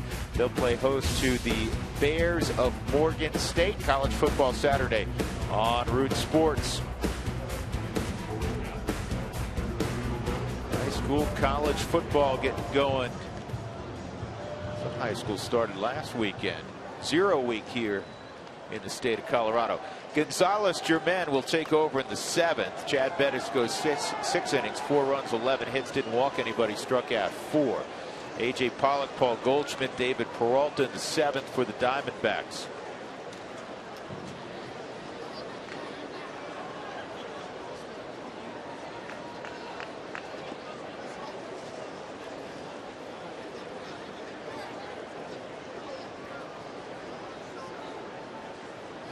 Talked about how the Rockies have used 29 pitchers, as that's a strike. The Diamondbacks have used 27 different pitchers, which is for them 1 shy of their club record.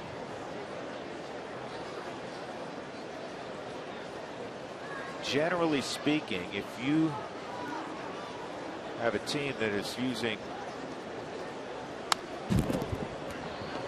that number of pitchers in a season, you're probably having a tough year. Now, Arizona's kind of hung around 500.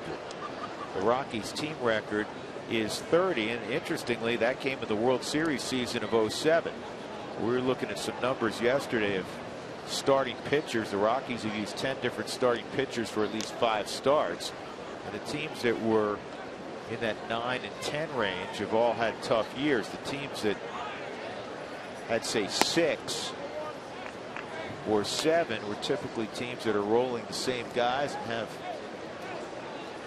a greater chance for success.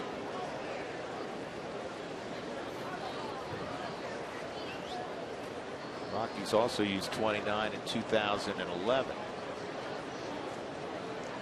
So I think 2009, the Rockies for most of the year, up until the final couple of weeks of the season, had the same 5 starting pitchers.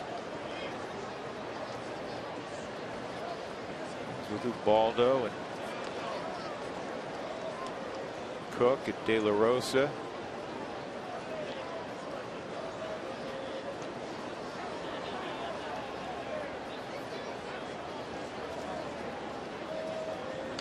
One, 2 on the ground to third.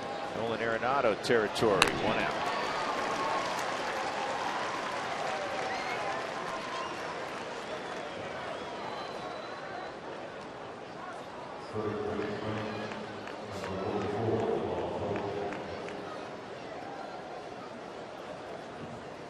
Paul Goldschmidt, he doubled and scored in the 5th inning.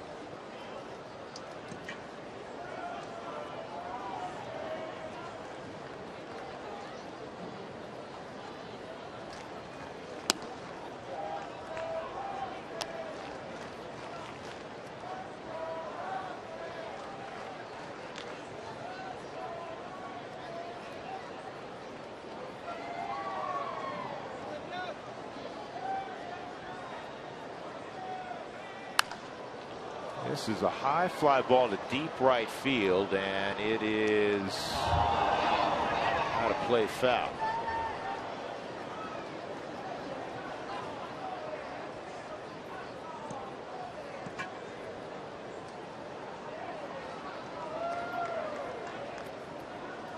Yeah, pretty good chase by Cargo down into the corner. Get your tickets now for Fan Appreciation Fireworks, courtesy of Great Clips, on Friday, September the 25th.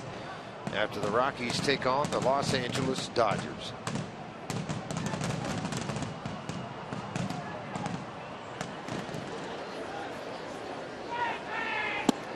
We're back, and here you go. 1-2. I like it. Here are the two mainstays, by the way, in that Rockies rotation, if you recall, in 2009. Jason Marquis was an all-star, had a great first half. Jason Hamill. Jason now with the Chicago Cubs again after going and traded over to Oakland last year. He's basically number 3 in that rotation. And Jason Marquis recently retired the Philadelphia Phillies. Cincinnati Reds is who he finished his career up this year. Long, illustrious career for Jason Marquis. Not his career. Pitched in the postseason quite a bit. Was on teams that went to the postseason quite a bit. He always. Well, it's 5th guy in the rotation a lot of times. When you're that 5th guy, and you know, a lot of times you get left off the roster in the first, second round, added on down. And for whatever reason, part of it had to do with George. Jason was a notorious fast starter. Always pitched well in the first half. It seemed to struggle in the second half, and then fell back in the rotation and didn't always participate in the postseason. Great competitor, good athlete. He was a heck of a hitter. 2-2 on Goldschmidt. And Germain misses inside 3-2.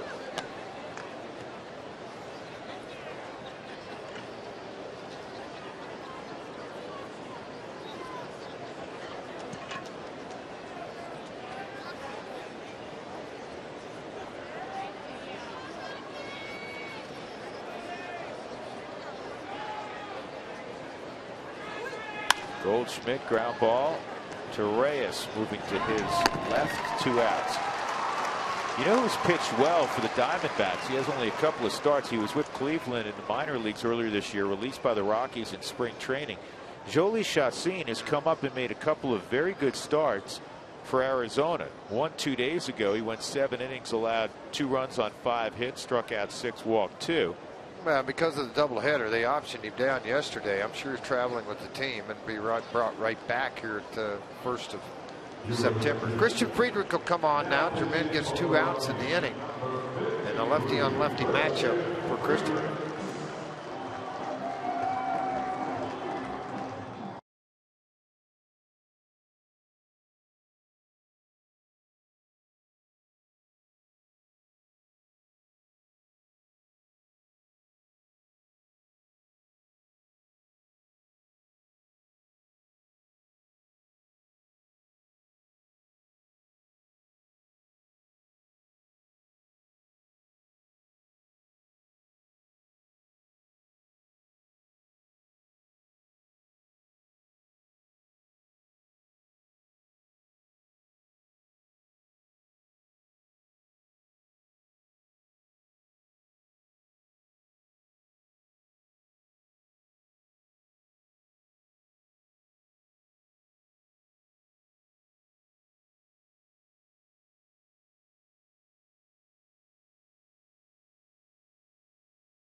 Essen is taking in her first Rockies game. That one there is fresh. That one's what, 2 weeks old, maybe? Yeah.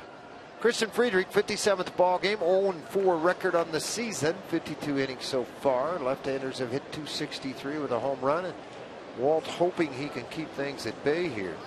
Castro, the right-hander, started throwing down in the bullpen for the Rockies. Peralta, a couple singles in 3 at-bats, and he takes ball 1. 2 outs. Rockies put a shift on. We're in the 7th inning. Man, where was that pitch? It's pretty good.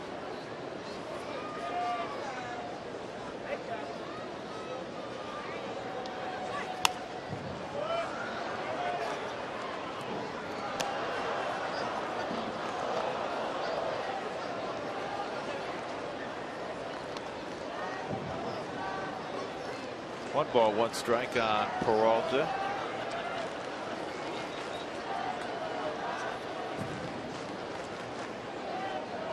Between 05 and 07, he was a pitcher in the Cardinals organization.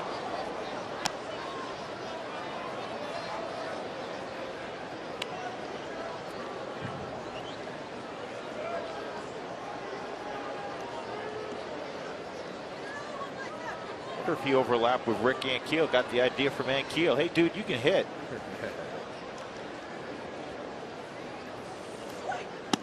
Off the plate. Well, he's a young kid. I mean, 05, 07, he just signed. He was a young kid. Probably showed some promise. Didn't make it as a hitter, went as a pitcher or a hitter in their organization, and then was went over and signed with the Independent League. Played well there. Chris Camanici is one of the scouts. Bill Brick, the other scout, will strike him out. That'll end the inning. Good job, Christian Friedrich. We'll go to the bottom of the 7th, 4-1 Arizona.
_RM on Twitter to receive alerts for the Rockies Taco Special when the Rockies produce 7 or more runs in any ball game. Randall Delgado continues on. It'll be the top of the Rockies order here in the 7th inning. Charlie Blackmon's had a beautiful ball game. Single and a stolen base, triple and scored the Rockies' only run in the 3rd. He walked and would reach 2nd in the 5th. The story of the night for the Rockies has been their inability to get a big hit with runners in scoring position. They're 0 for 12 with runners in scoring position.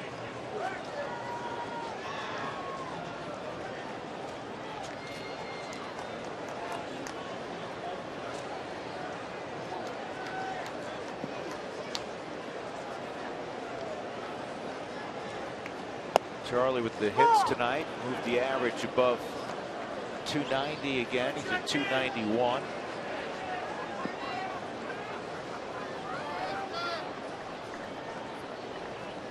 The 0-1 from Randall Delgado. Now he steps off the back.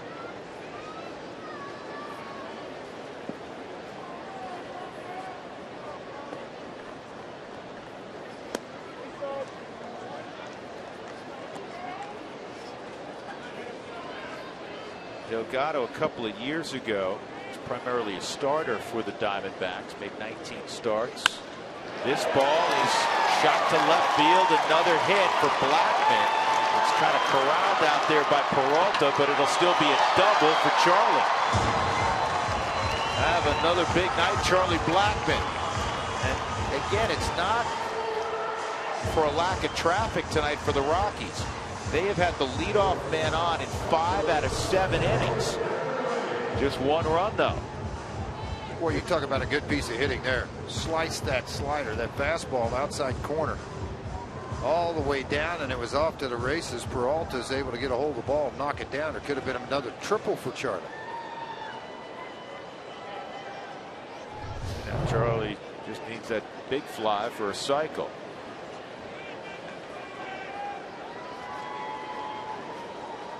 Reyes walked his last at bat, drove in Blackman with a ground ball to short in the 3rd. And he takes a strike.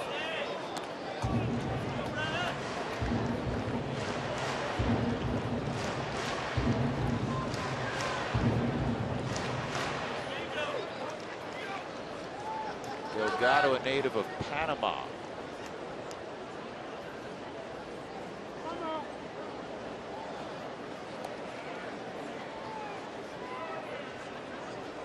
Braves originally signed him as part of that big Justin Upton, Chris Johnson deal. Martin Prado, Nick Ahmed coming over, amongst a couple others from Atlanta. They had to make a choice down there in Atlanta, whether they wanted to keep him or the other right-hander, Tehran, and Tehran's pitched very well for Atlanta. Made the right choice. Delgado got a chance to start. He succeeded very well in the bullpen.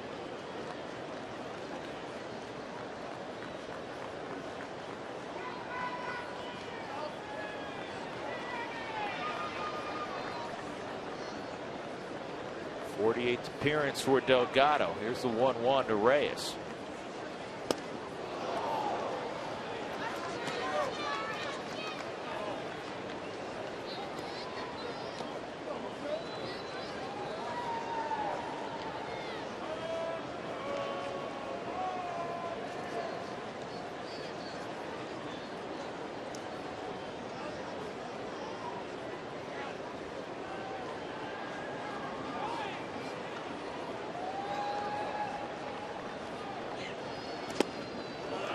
Blocked by Castilla. Trying to go back to another breaking ball.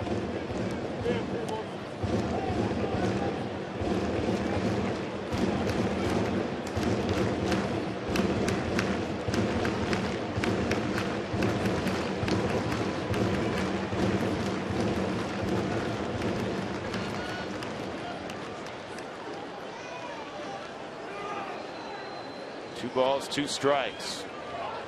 Nolan's on deck.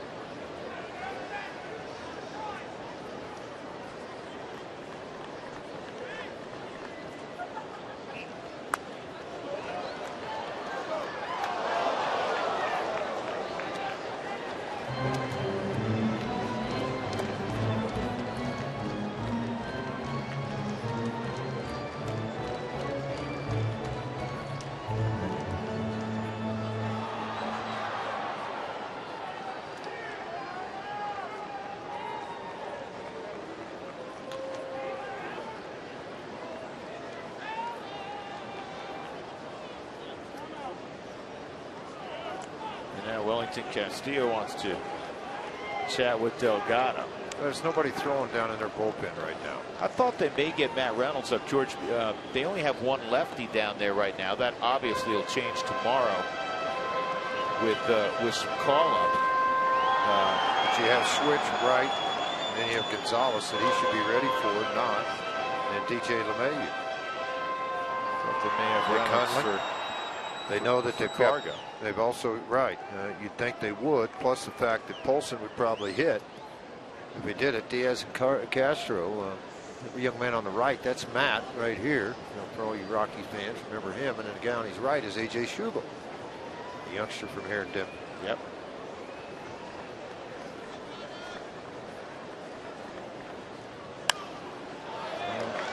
Jose battling away. playing fantasy baseball. MLB.TV series serves up real-time highlights, pitch tracking, and info for your out-of-market fantasy players, live or on demand on over 400 devices.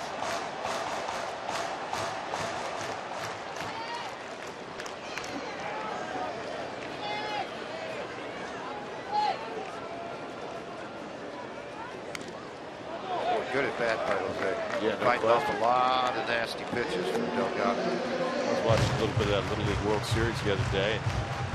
Team Mexico, their leadoff hitter, Jose Reyes.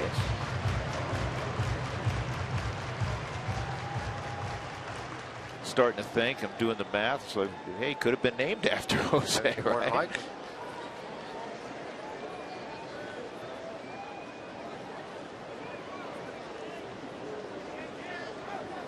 Inside, 3-2.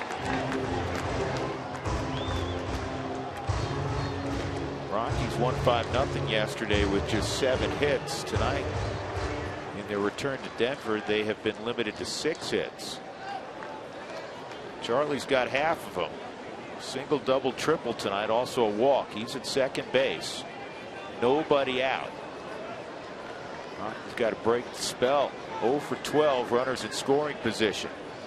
That ball toward the hole. Goldschmidt's going to get there and then run to the bag. So Reyes is the first out of the inning. Blackman to third.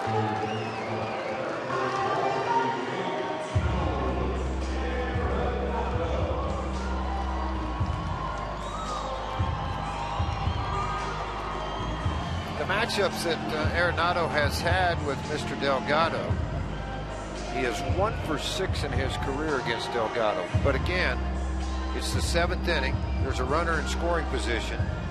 And Nolan typically comes through one way or another. He flew out to deep right with just 1 out with runners on first and second in his previous at bat. We'll see what happens here. You know, Mike Harkey's done with his conversation. Mike gets it done quickly, man. It's like half a sprint out to the mound. Here's the deal. I'm talking, you listen, and I'll be back. See you. Get him out. That's about what it looked like. Huh? Exactly. Here's what I want to tell you. Get him out. Nolan, a ground ball to third, a strikeout, and a fly ball to right.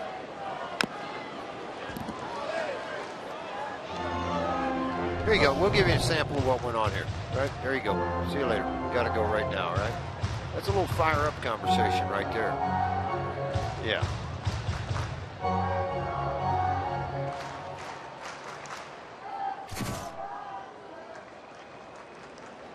That wasn't a conversation. That was a directive. Oh, got a pitch to hit. Nolan. They did. Got a pitch up in the zone. Flat slider that hung and didn't have a lot of break. You know, sometimes hitters, their eyes get so big on this mistake like this, Subaru Supermo, that you just get backed up right in the middle of the plate. They called it a slider, but it looked like fastball to me. I say they called it a slider. That was on the board here. That ball line, but right at Phil Gosselin, 2 outs. We can't hit any harder, Nolan. Man, oh man.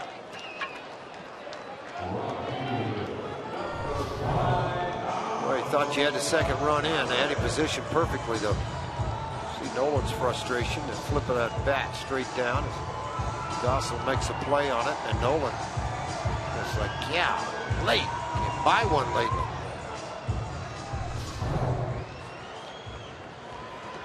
Now they got Matt Reynolds up. Matt's coming off that Tommy John. Took a while. I spent the entire year this year in AAA Reno. Yeah, it's been 2 years since he's been back in the big leagues, so good for Matt Reynolds. Here's Cargo. Outside, ball 1. Cargo struggled against Robbie Ray. A couple of strikeouts. His last at bat was much better at bat. He hit the ball sharply, but it was right at Gosselin, who was positioned in the hole. And I see the conversation going on now with Mel Stottlemyre Jr. and Matt Reynolds. He's saying, all right, you got about 3 away, and then you're going to be pitching to McBride. He won't be hitting. You're more than likely going to have to go against Ben Polson.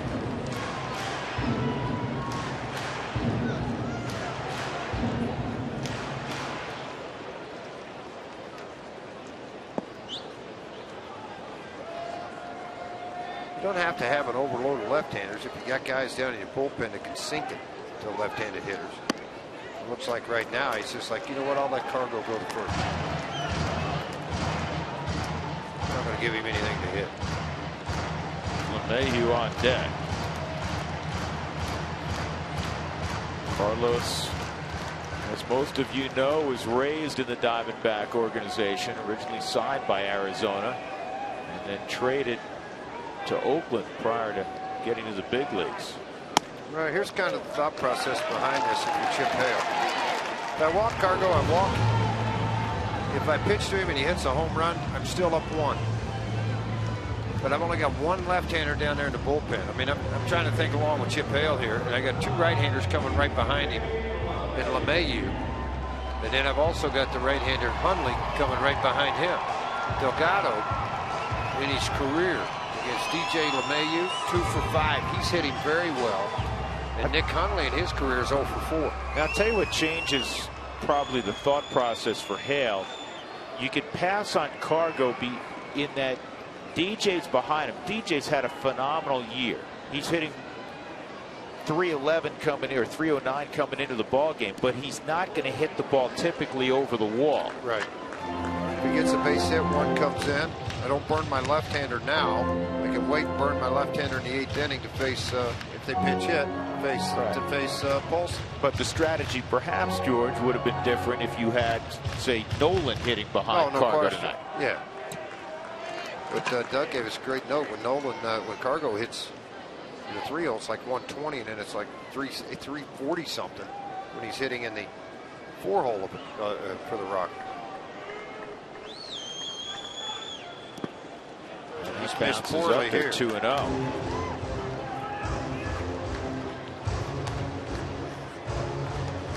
56 innings for Delgado. He had struck out 53 coming in and walked 24, make that 25 now. With the walk to Cargo. Rockies are now 0 for 14 with runners in scoring position. The team record for futility with runners in scoring position, 0 for 16. August 24th, 2008 against the Reds. The Rockies managed to win that game 4-3 because the Reds made 5 errors.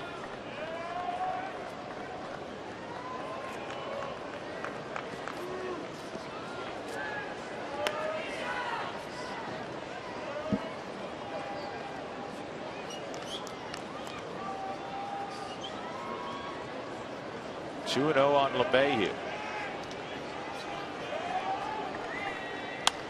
And DJ hits it in the air to right. Easy play for Inciarte. And the Rockies once again fail to score. Now 0 for 15. 0 for 15 runners in scoring position. 4-1 Diamondbacks.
Rockies won. We go to the top of the 8th inning. Wellington Castillo is going to lead things off. And the new pitcher for the Rockies, Simon Castro. It'll be his 3rd appearance. Got to win, though. 3rd appearance coming out of the bullpen for the Rockies. An earned run average of zips. So he's thrown 3 innings. He walked a couple, struck out a couple. And he'll be on to work the 8th inning. He'll take on Wellington Castillo, Jake Lamb, and Phil Gosselin.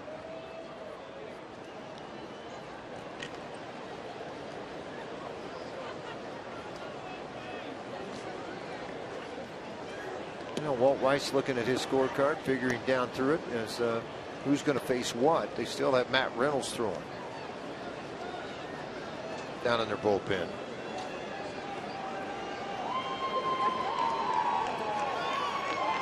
We're watching him with the Cubs, and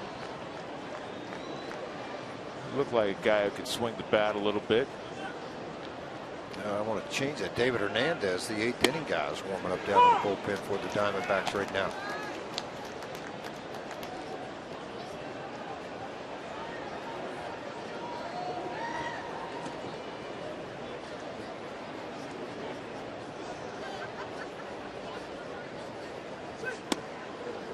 Big series out west at Dodger Stadium. The Giants in the 4th inning leading LA 3-1. Jake Peavy started that ball game.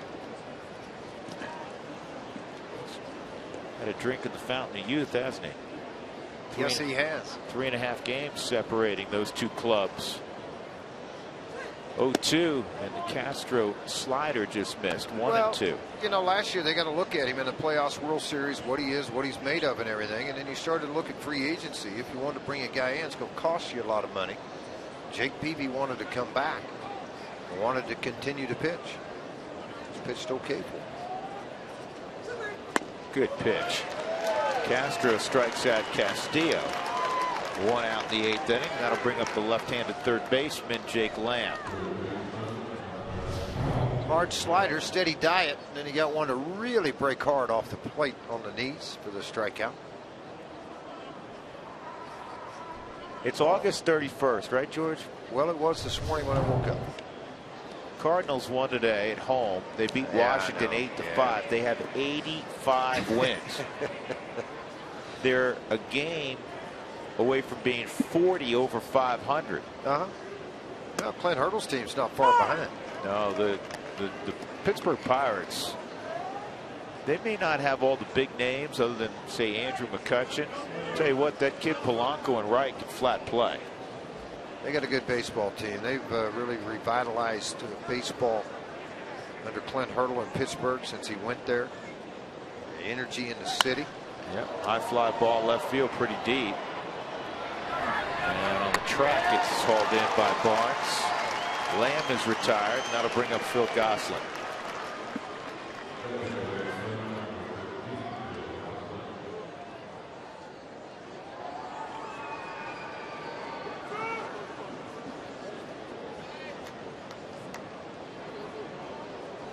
Your guy Dallas Keuchel won again, George. He's 16-6 with a 2.24 ERA. Houston beat Seattle 8-3. How many runs did he give up?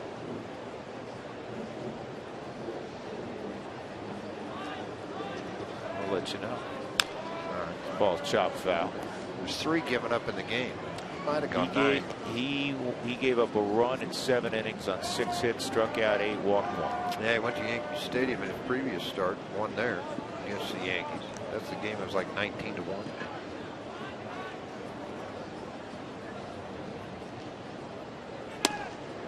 Woo! 0-2.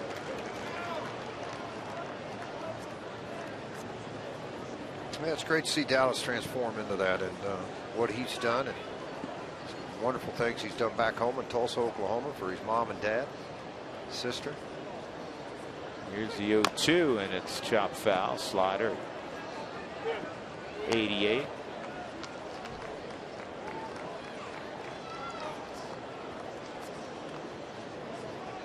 See, the guys like, again, Castro's getting a chance. He's taking advantage of big, strong throwing right-hander. Unorthodox delivery a little bit. Hard slider again. This ball's not going to get hit hardly at all. Then Reyes in return. 1-2-3 inning for Simone Castro. So we go to the bottom of the 8th. The Rockies continue to trail by 3.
By Southwest Airlines. Book your low fare now at southwest.com. By Mike Shaw Subaru, always our lowest price and sales and service guaranteed. And by Saratoga Casino, so new, so you.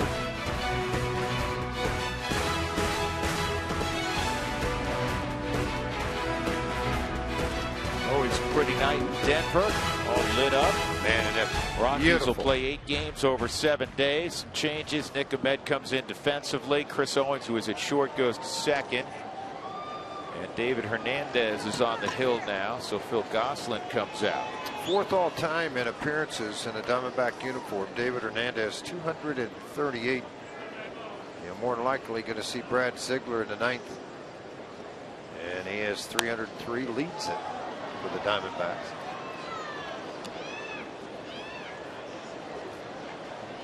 Nick Hundley leading things off. The numbers on David Hernandez this year.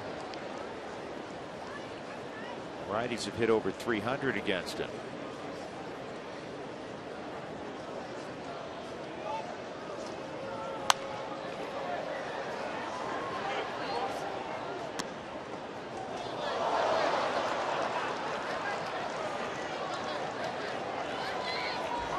David missed all of last year with Tommy John surgery.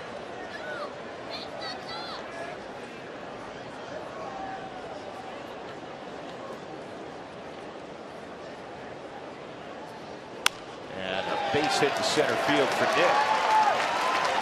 Here we go again. Leadoff base runner for the Rockies. 6 out of 8 innings. They have not been retired in order in the entire game, but they have 1 run. Matt McBride, he singled in the 6th inning.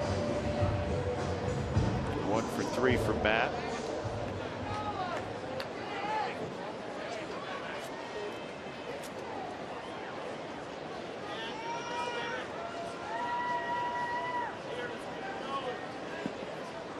Well, the Rockies have just tied a mark this year. They become the 3rd team. This ball's in the air to shallow center. And it is caught out there by Pollock, who has a great reputation as a center fielder, and you see why there as he takes a hit away from McBride. It's all about getting a jump. You're trying to play a little deeper, no doubles in that situation. He came a long way and just planned that dive perfectly to make the play. Another look on the Subaru Supermo as he got to that baseball.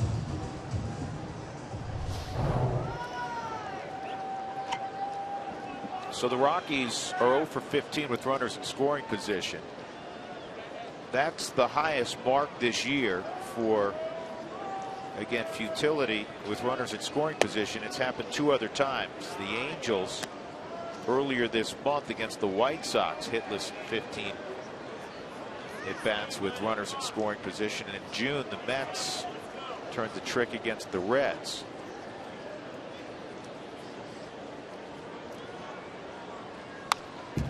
Barnes with a 1-1 count. Intentional walk and a stolen base for Brandon in the second. A strikeout in the fourth. He was hit on the foot in the 6th inning.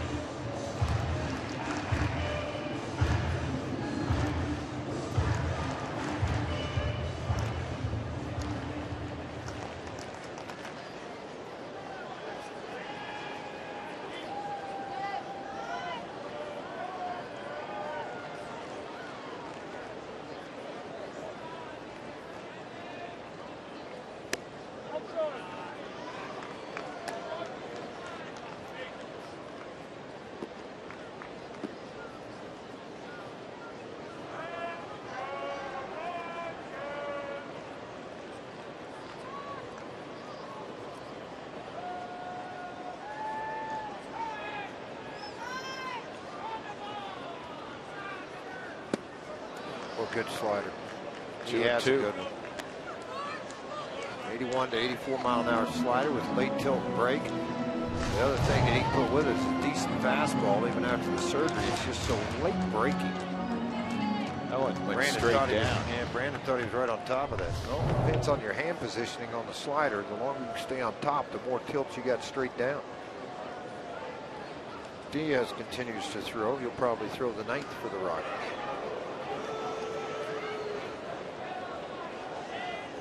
Pretty close at first base. A lot of times right-handed fielding first baseman will stick their foot in front of that bag or stick a knee down, kind of like what Paul did there, Goldschmidt, prevent the runner from a clear path to the bag. Yeah, they're waiting because Chip Hale's video crew's looking at it inside.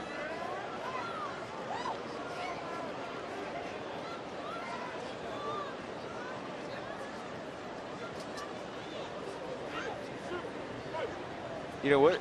See, that's one of the things they haven't perfected yet. What's the time limit? Because Chip Hale said, hey, we're still looking, it sounded like, right? Yeah. They want to have a look at it now. Tim Timmons will sprint over. They'll look at it. We're going to give another look at it here. Yeah, he may be out. We had a. Well, you have to be able to tell. It looks like the gloves on the jersey, but you have to be able to tell definitively. And the 2 words that they use in that room on Park Avenue is clear and convincing. It has to be clear and convincing. Well, and they're also relying. Here's one more look at it. Ooh. Yeah, I think he's out, unfortunately. Time for a Subaru review. Whether you're on the road or at the game, everybody could use a second set of eyes. And what you can't see there, that's why you can't just utilize that one, because you can't see where the hand is. Now, again, it doesn't look good for the Rockies on that one, but where's the hand? Now that one, again, is it clear and is it convincing? In other words, is the evidence overwhelming? What was they telling me also? I mean, they could put it down in sync. Sam was actually telling me about it today. Whenever they synced all their cameras in to the beacon. See, right there, he looks like he's out. Yeah, they do that on the beacon in New York, so they could do everything. They got every shot is in linked together. Beacon's out there in center field, if you're wondering. I help Sam spot that every day.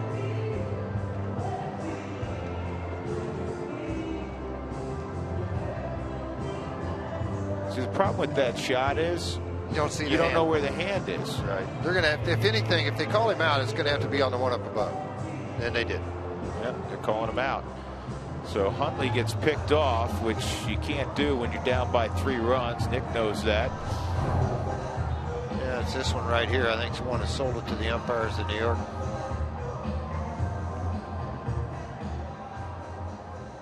As the tag's applied, the hand's not down on top of the bag. There's some space, dirt in between. Unfortunately.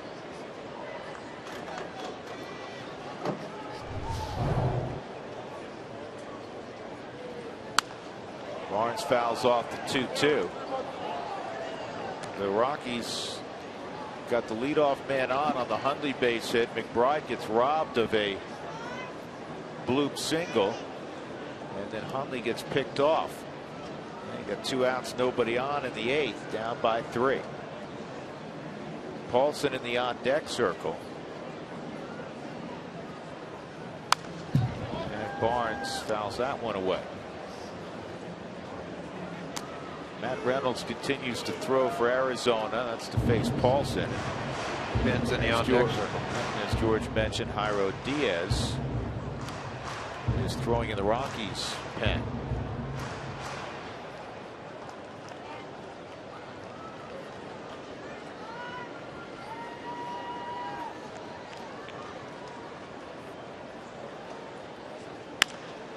Barnes on the ground to third. That's all for the Rockies in the 8th. We move to the 9th inning. We've been locked up at 4-1 Arizona for a while.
Right after baseball, we'll talk about the Ray of Hope, Robbie Ray, in line to win tonight. That would be his first win since mid-July. We'll also discuss head over heels, the right way to slide, the wrong way to slide. The Rockies showed you both in the game tonight, and we'll get you inside the clubhouse. It's coming up after the 9th inning. Drew and George, we'll send it back to you. Jenny, thank you. 4-1 the score, and Simone Castro will continue on at the top of the 9th inning. Chris Owings is going to lead things off in the 9th for Arizona.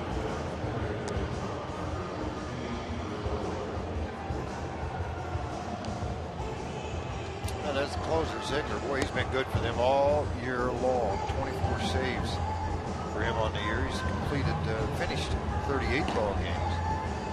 Talking about a guy's career coming back. Been special for them.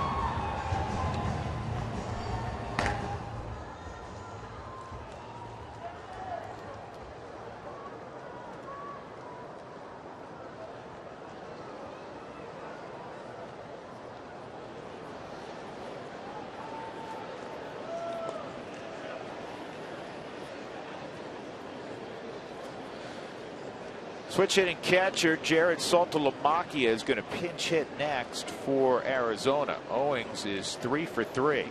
2 singles and a double tonight. And he was in a pretty rough patch prior to this evening's ball game. He was 3 for 27. He's gotten healthy tonight. 1-1.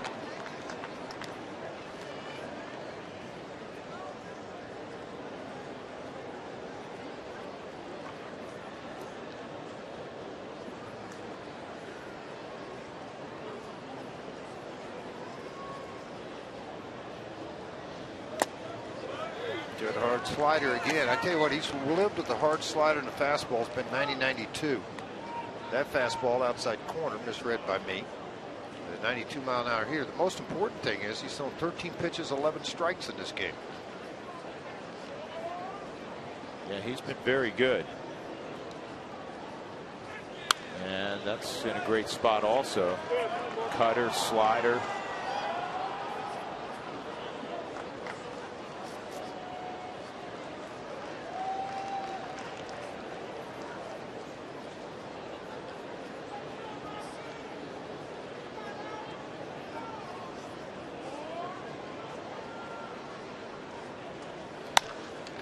In the air to right, Cargo has got it, 1 out.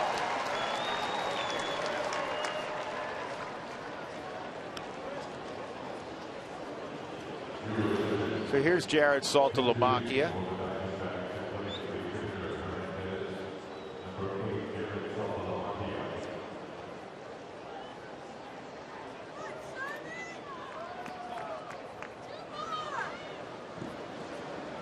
Robbie Ray's on the plus side. Chad Bettis is not. Chad went 6 innings, 4 runs, 11 hits. He didn't walk anybody. A balk was called. Went to his mouth while he was on the rubber. It was a ball, not a balk.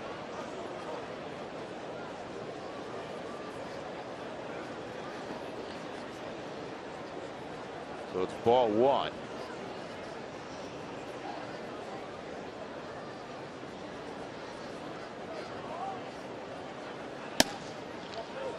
Yeah, a little bit of a warning earlier. He did the same exact thing. See, he's standing right on top of the rubber. Then he went to the mouth. It's ball 1 automatically.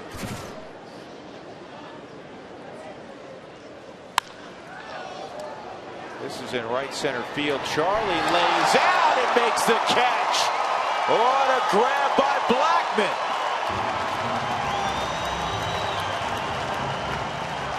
And I mentioned before the start of this ball game, only 2 errors on the year for Charlie. Was he one of those guys that maybe unsung hero? I mean, he's 7th or 8th in the National League in fielding by a center fielder, but plays like this make me want to think gold glove for Charlie Blackmon, playing in one of the largest outfields in all of baseball. Now here at Coors Field, he covers a lot of ground, and he covered it here.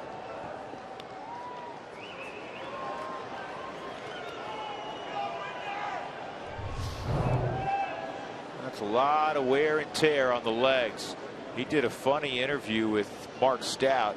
I think it was yesterday after the Rockies' victory in Pittsburgh. And Mark asked him, body feeling pretty good? He said, no, body doesn't feel good. Not this time of year. Not as much as I've been running around and throwing my body all over the place. Rough time right now.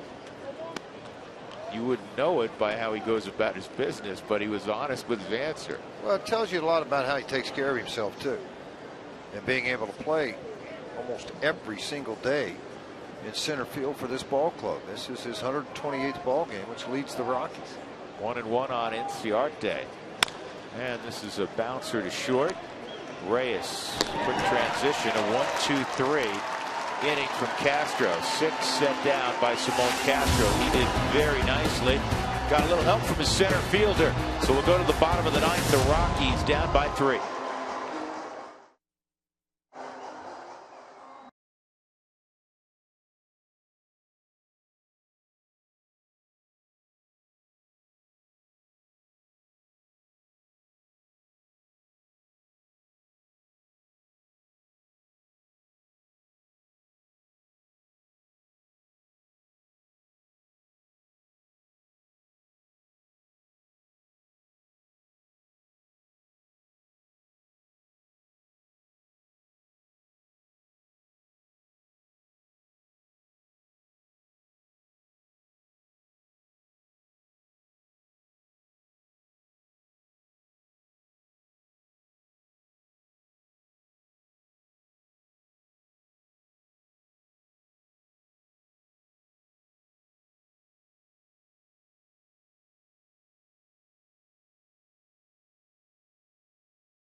So it's the bottom of the ninth inning.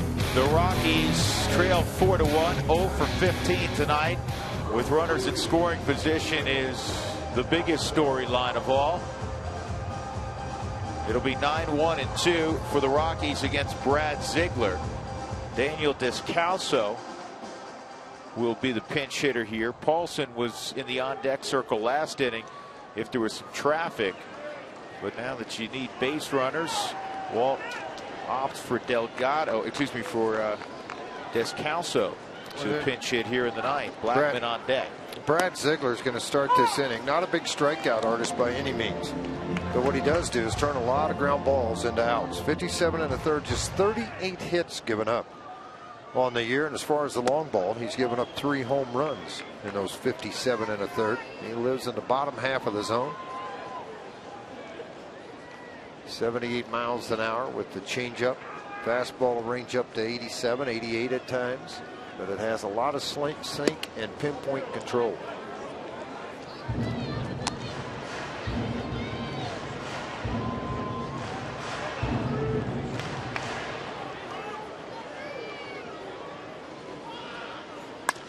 Ground ball toward the middle and through, a base hit. Make it 7 out of 9 innings. This is so improbable.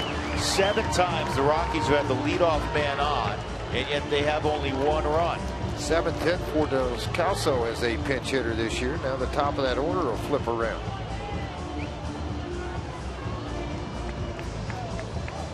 Charlie Blackmon's had a large night. Single in the first, triple and scored the only run for Colorado in the third. He walked in the 5th. He doubled in the 7th. So he is a home run shy. Placing himself on a list where there aren't that many members hitting a cycle in a Major League Baseball game. Charlie 2 for 9 against Ziegler. Reyes in the on-deck circle 1 for 2. Gonzalez 0 for 2. Things start to set up for the Rockies.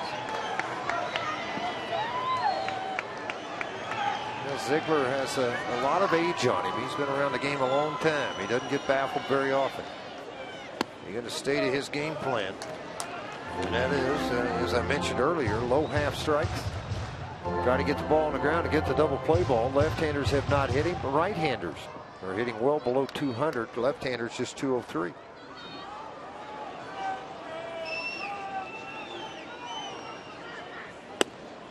Charlie didn't pull the trigger. It's in there. Ziegler, 35-year-old from Pratt, Kansas. Went to Missouri State. Used to throw over the top, hurt his arm, started going sidearm, and long extended career in the big leagues.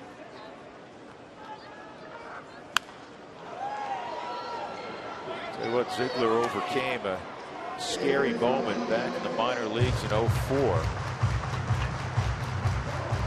He was hit in the head by a line drive and it fractured his skull.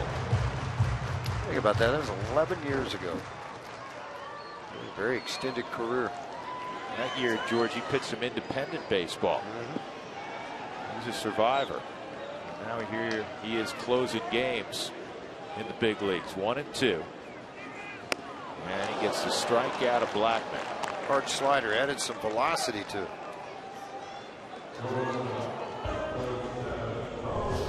Yeah, put a little bit more into this one.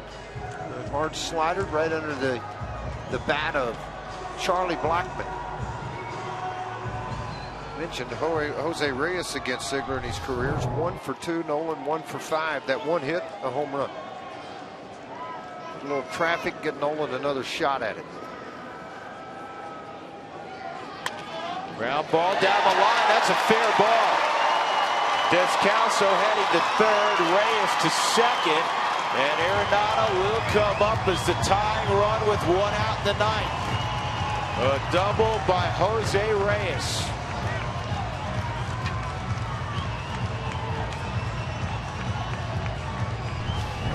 You bounce off if you're a first baseman.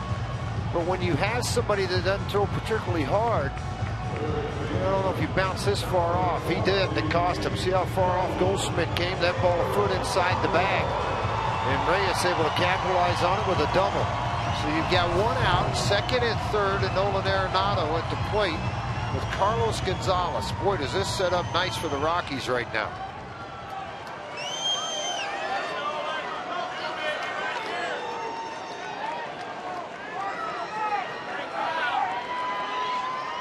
Arenado is 0 for 4 tonight. Inside, ball 1.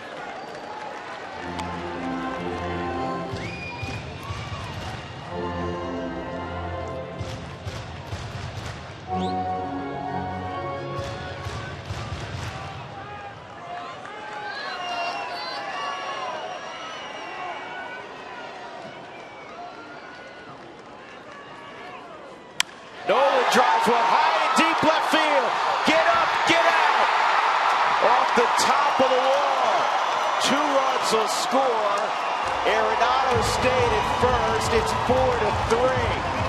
Did it go out or not is the question. Eric Young circling his finger. Walt Weiss on the top step. He's waiting to hear from Brian Jones underneath. You can see Nolan mouthing, come on, give it to me. Was it over the top or not? Now, Walt, you're going to look at it here on this replay. It looked like it hit the yellow line, which that is not a home run, unfortunately for the Rockies. They may want to look at it anyway, and why not? We'll see what Walt decides to do here. Yeah, they're all going to talk about it right now. They may not have to look at it. All 4 umpires will meet in the middle of the field. It is a 4-3 ball game with 1 out and Carlos Gonzalez coming to the plate, followed by DJ LeMahieu. Yeah, they're going to look at it. This is an umpire's decision to look at the flight of the baseball.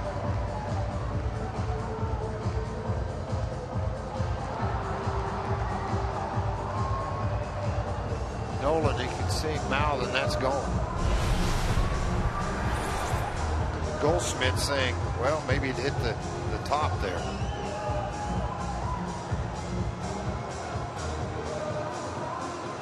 Well, that guy's right behind it, and it didn't hit him. He jumped back. That's the only thing that I think they're going to see. If that guy wasn't standing there, then he can almost say no, and it was ruled a single by Nolan. And I'll tell you, I'll be honest with you, Drew, 4-3 ball game. I don't know that Nolan could have got to second base as hard as he hit that ball.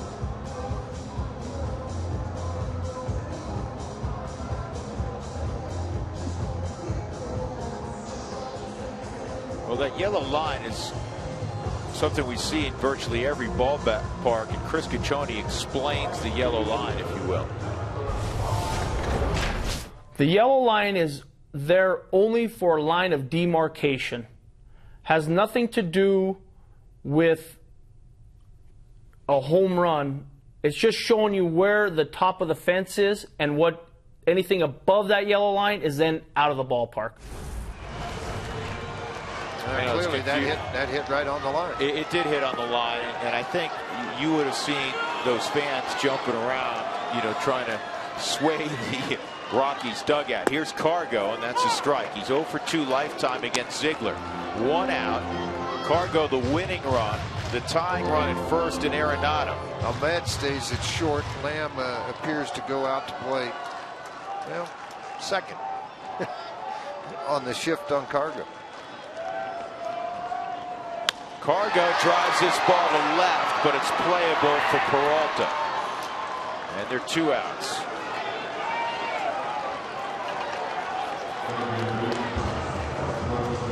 Kel Ziegler probably right now, the ball's a little bit elevated. The reason why so many fly balls are being hit off of him.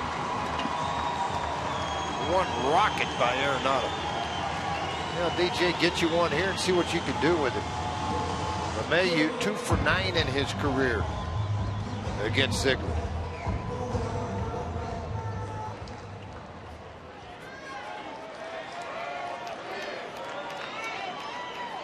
Yeah, the story in the game is not going to be the Rockies going to lose this game.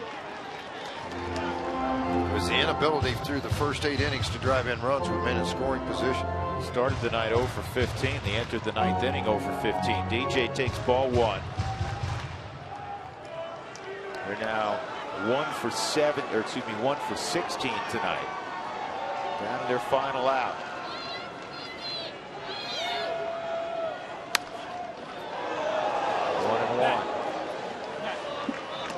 Ziegler again had given up only 3 home runs all year in 57 1/3.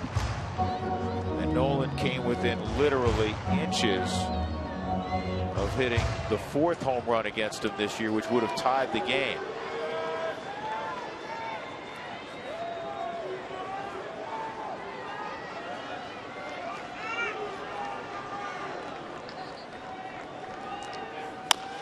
And that is off of Ziegler. He throws wildly, and it goes out of play. Wow. Wow. Arenado to third.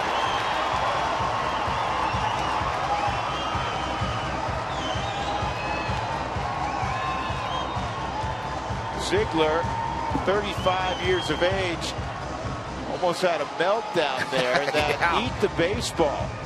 Holy cow, I don't know what he got hooked on, but he got hooked on something, and Chip Hale's going to go out here and check him. That'll be a hit and an error. Well, Hundley's 3 for 11. He's had some success against him. How's that a hit? They give him a hit? Well, I think he would have beaten it, so they're giving him a hit. No, he wouldn't have beat that. Look at this. Catch it. He's out by 25 feet. It's not even close. It's an error. You're saying if he doesn't catch, if he makes a catch, but I think they're saying it's off the top of the glove. Hit right in the middle and spit out. He just missed the ball. Not the official score. I know. I'm just saying what's reported. I'm glad we got second and third right now. That's all I care about. And a base hit. DJ Speed at second could win it. Nick Hundley coming up. This is the one where what's he doing? Yeah, why are you even throwing it? You would have had first and second. Now you flip it to stands. You got second, third. Let's take advantage of this, Rockies. Come on. They're trying to give it to you here in the 9th.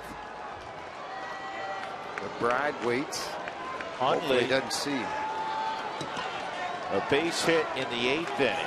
He's 1 for 4.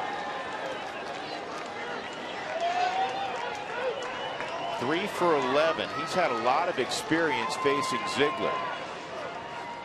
Way outside. Tying run at third, winning run at second in the bottom of the 9th. Rockies have had all kinds of issues with Arizona this year. 4 and 8.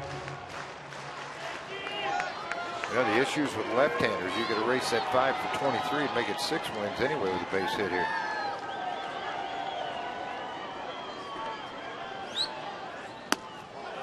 Not close, 2-0. Yeah, said he's been a strike thrower his entire career.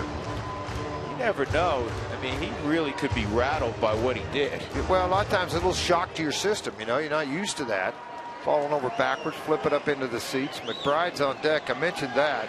If he happens to walk Hundley, he's 0 for 3 in his career from Ziegler, so he's seen him in some September duties when called up. Here's the 2-0. 3-0.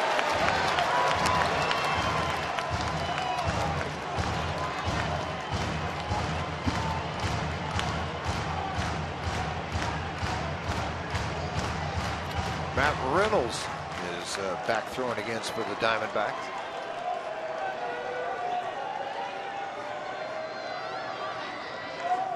Rio's in there, 3-1. Well, if you play this game, put your head on the pillow or played in the backyard a million times, put yourself in this situation that Nick Hundley has. Down by a run, 2 in scoring position. He's got an offensive count, 3-1. Now the hard thing is not to overswing on this 87-mile-an-hour fastball. 3-1 is in there, 3-2. Is that a slider? Sure was. 75 miles an hour. Wow.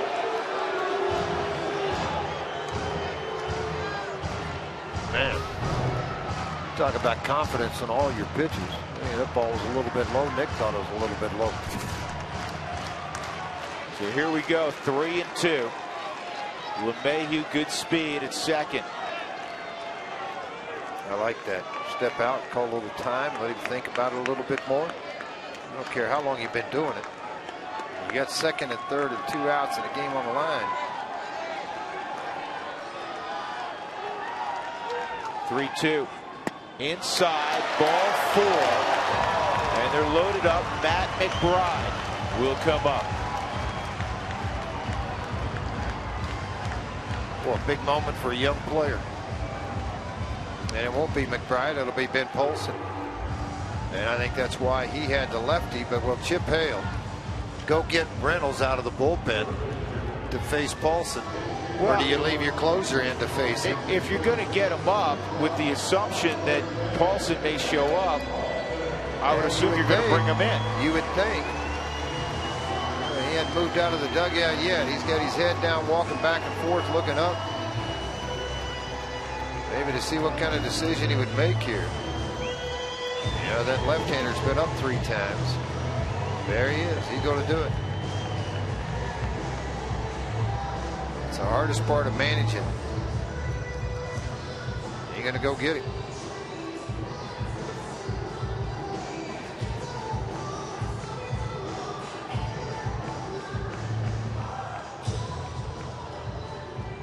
And Walt was picking his matchup also because he anticipated this. You better believe it. He knows who's up. So when we come back, the former Rocky Matt Reynolds against Ben Polson. Game on the line.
The bat very well, in fact, as well as anybody. 7 for 19. He had a double, a triple, and a home run.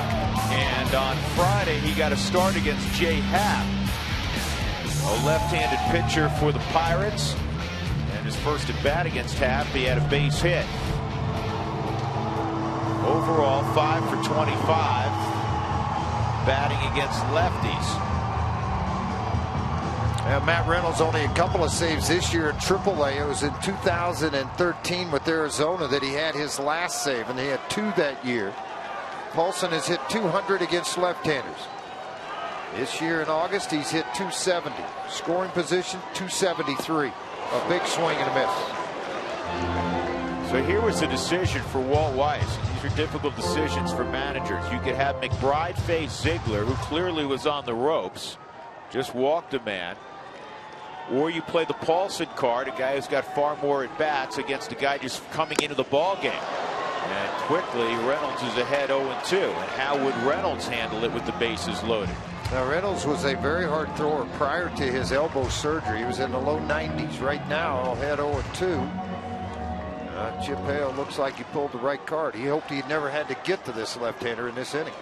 0-2 with the bases loaded. And it's up the middle, base hit. LeMahieu around third. The Rockies are going to win it. How about that, Ben Polson? How do you like that on an 0-2 pitch? And the Rockies win it 5-4.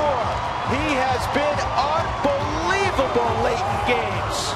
On an 0-2 pitch, hung out over the middle of the plate, and he takes the line drive right back up the middle, and it makes Castro a winner in this ball game. He's 2-0 out of 3 games, pitching more. Oh, man, what a big hit for the youngster. I'll tell you what, that is unreal, because Ben looked overmatched on the first 2. Wasn't close. Next pitch, he smokes it up the middle, and LeMahieu scores easily, and the Rockies win it with an improbable 4-run bottom of the 9th inning rally against Arizona. Time for our Jimmy John's delivery of the game. You know what it is. Ben Paulson on an 0-2 pitch. His first career walk-off hit.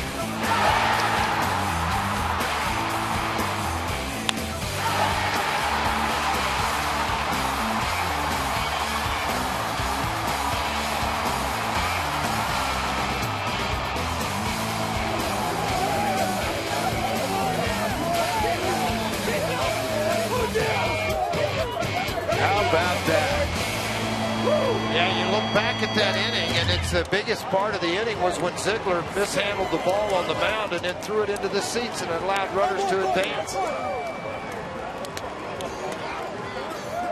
Hey, they never said die. It was tough to watch for 8 innings. All the traffic out there, and the Rockies couldn't get a big hit. They got several in the 9th inning. The last one coming on an 0-2 pitch with 2 outs. Mark Stouts with the man of the night, Ben Paulson. That is the first question. 0-2 pitch. First 2, you swing and miss. Fastball, you just get on it? Yeah, I guess so, you know. You beat me with 2 fastballs. I was just ready to hit, so put a good swing on it. It feels good. It's been a good run for you, Ben. What have you been doing lately to stay on pitches like that, especially with the left hand? You know, just staying whole shit. You got me. Oh. I saw your eyes.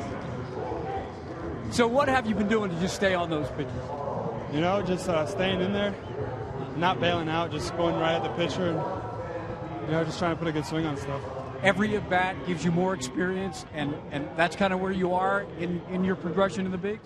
Yeah, exactly. The more at bats, the more pitches you see, feel the stronger you get, and you know, the more consistent you can become. Hey, just one last thing on this game in general.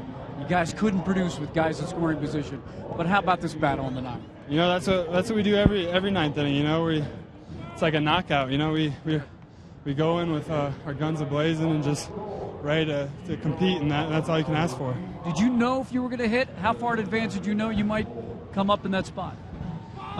You know, I really didn't. It was one of those, you know, Ziegler was up. You know. Well, unfortunately, the mic got doused also.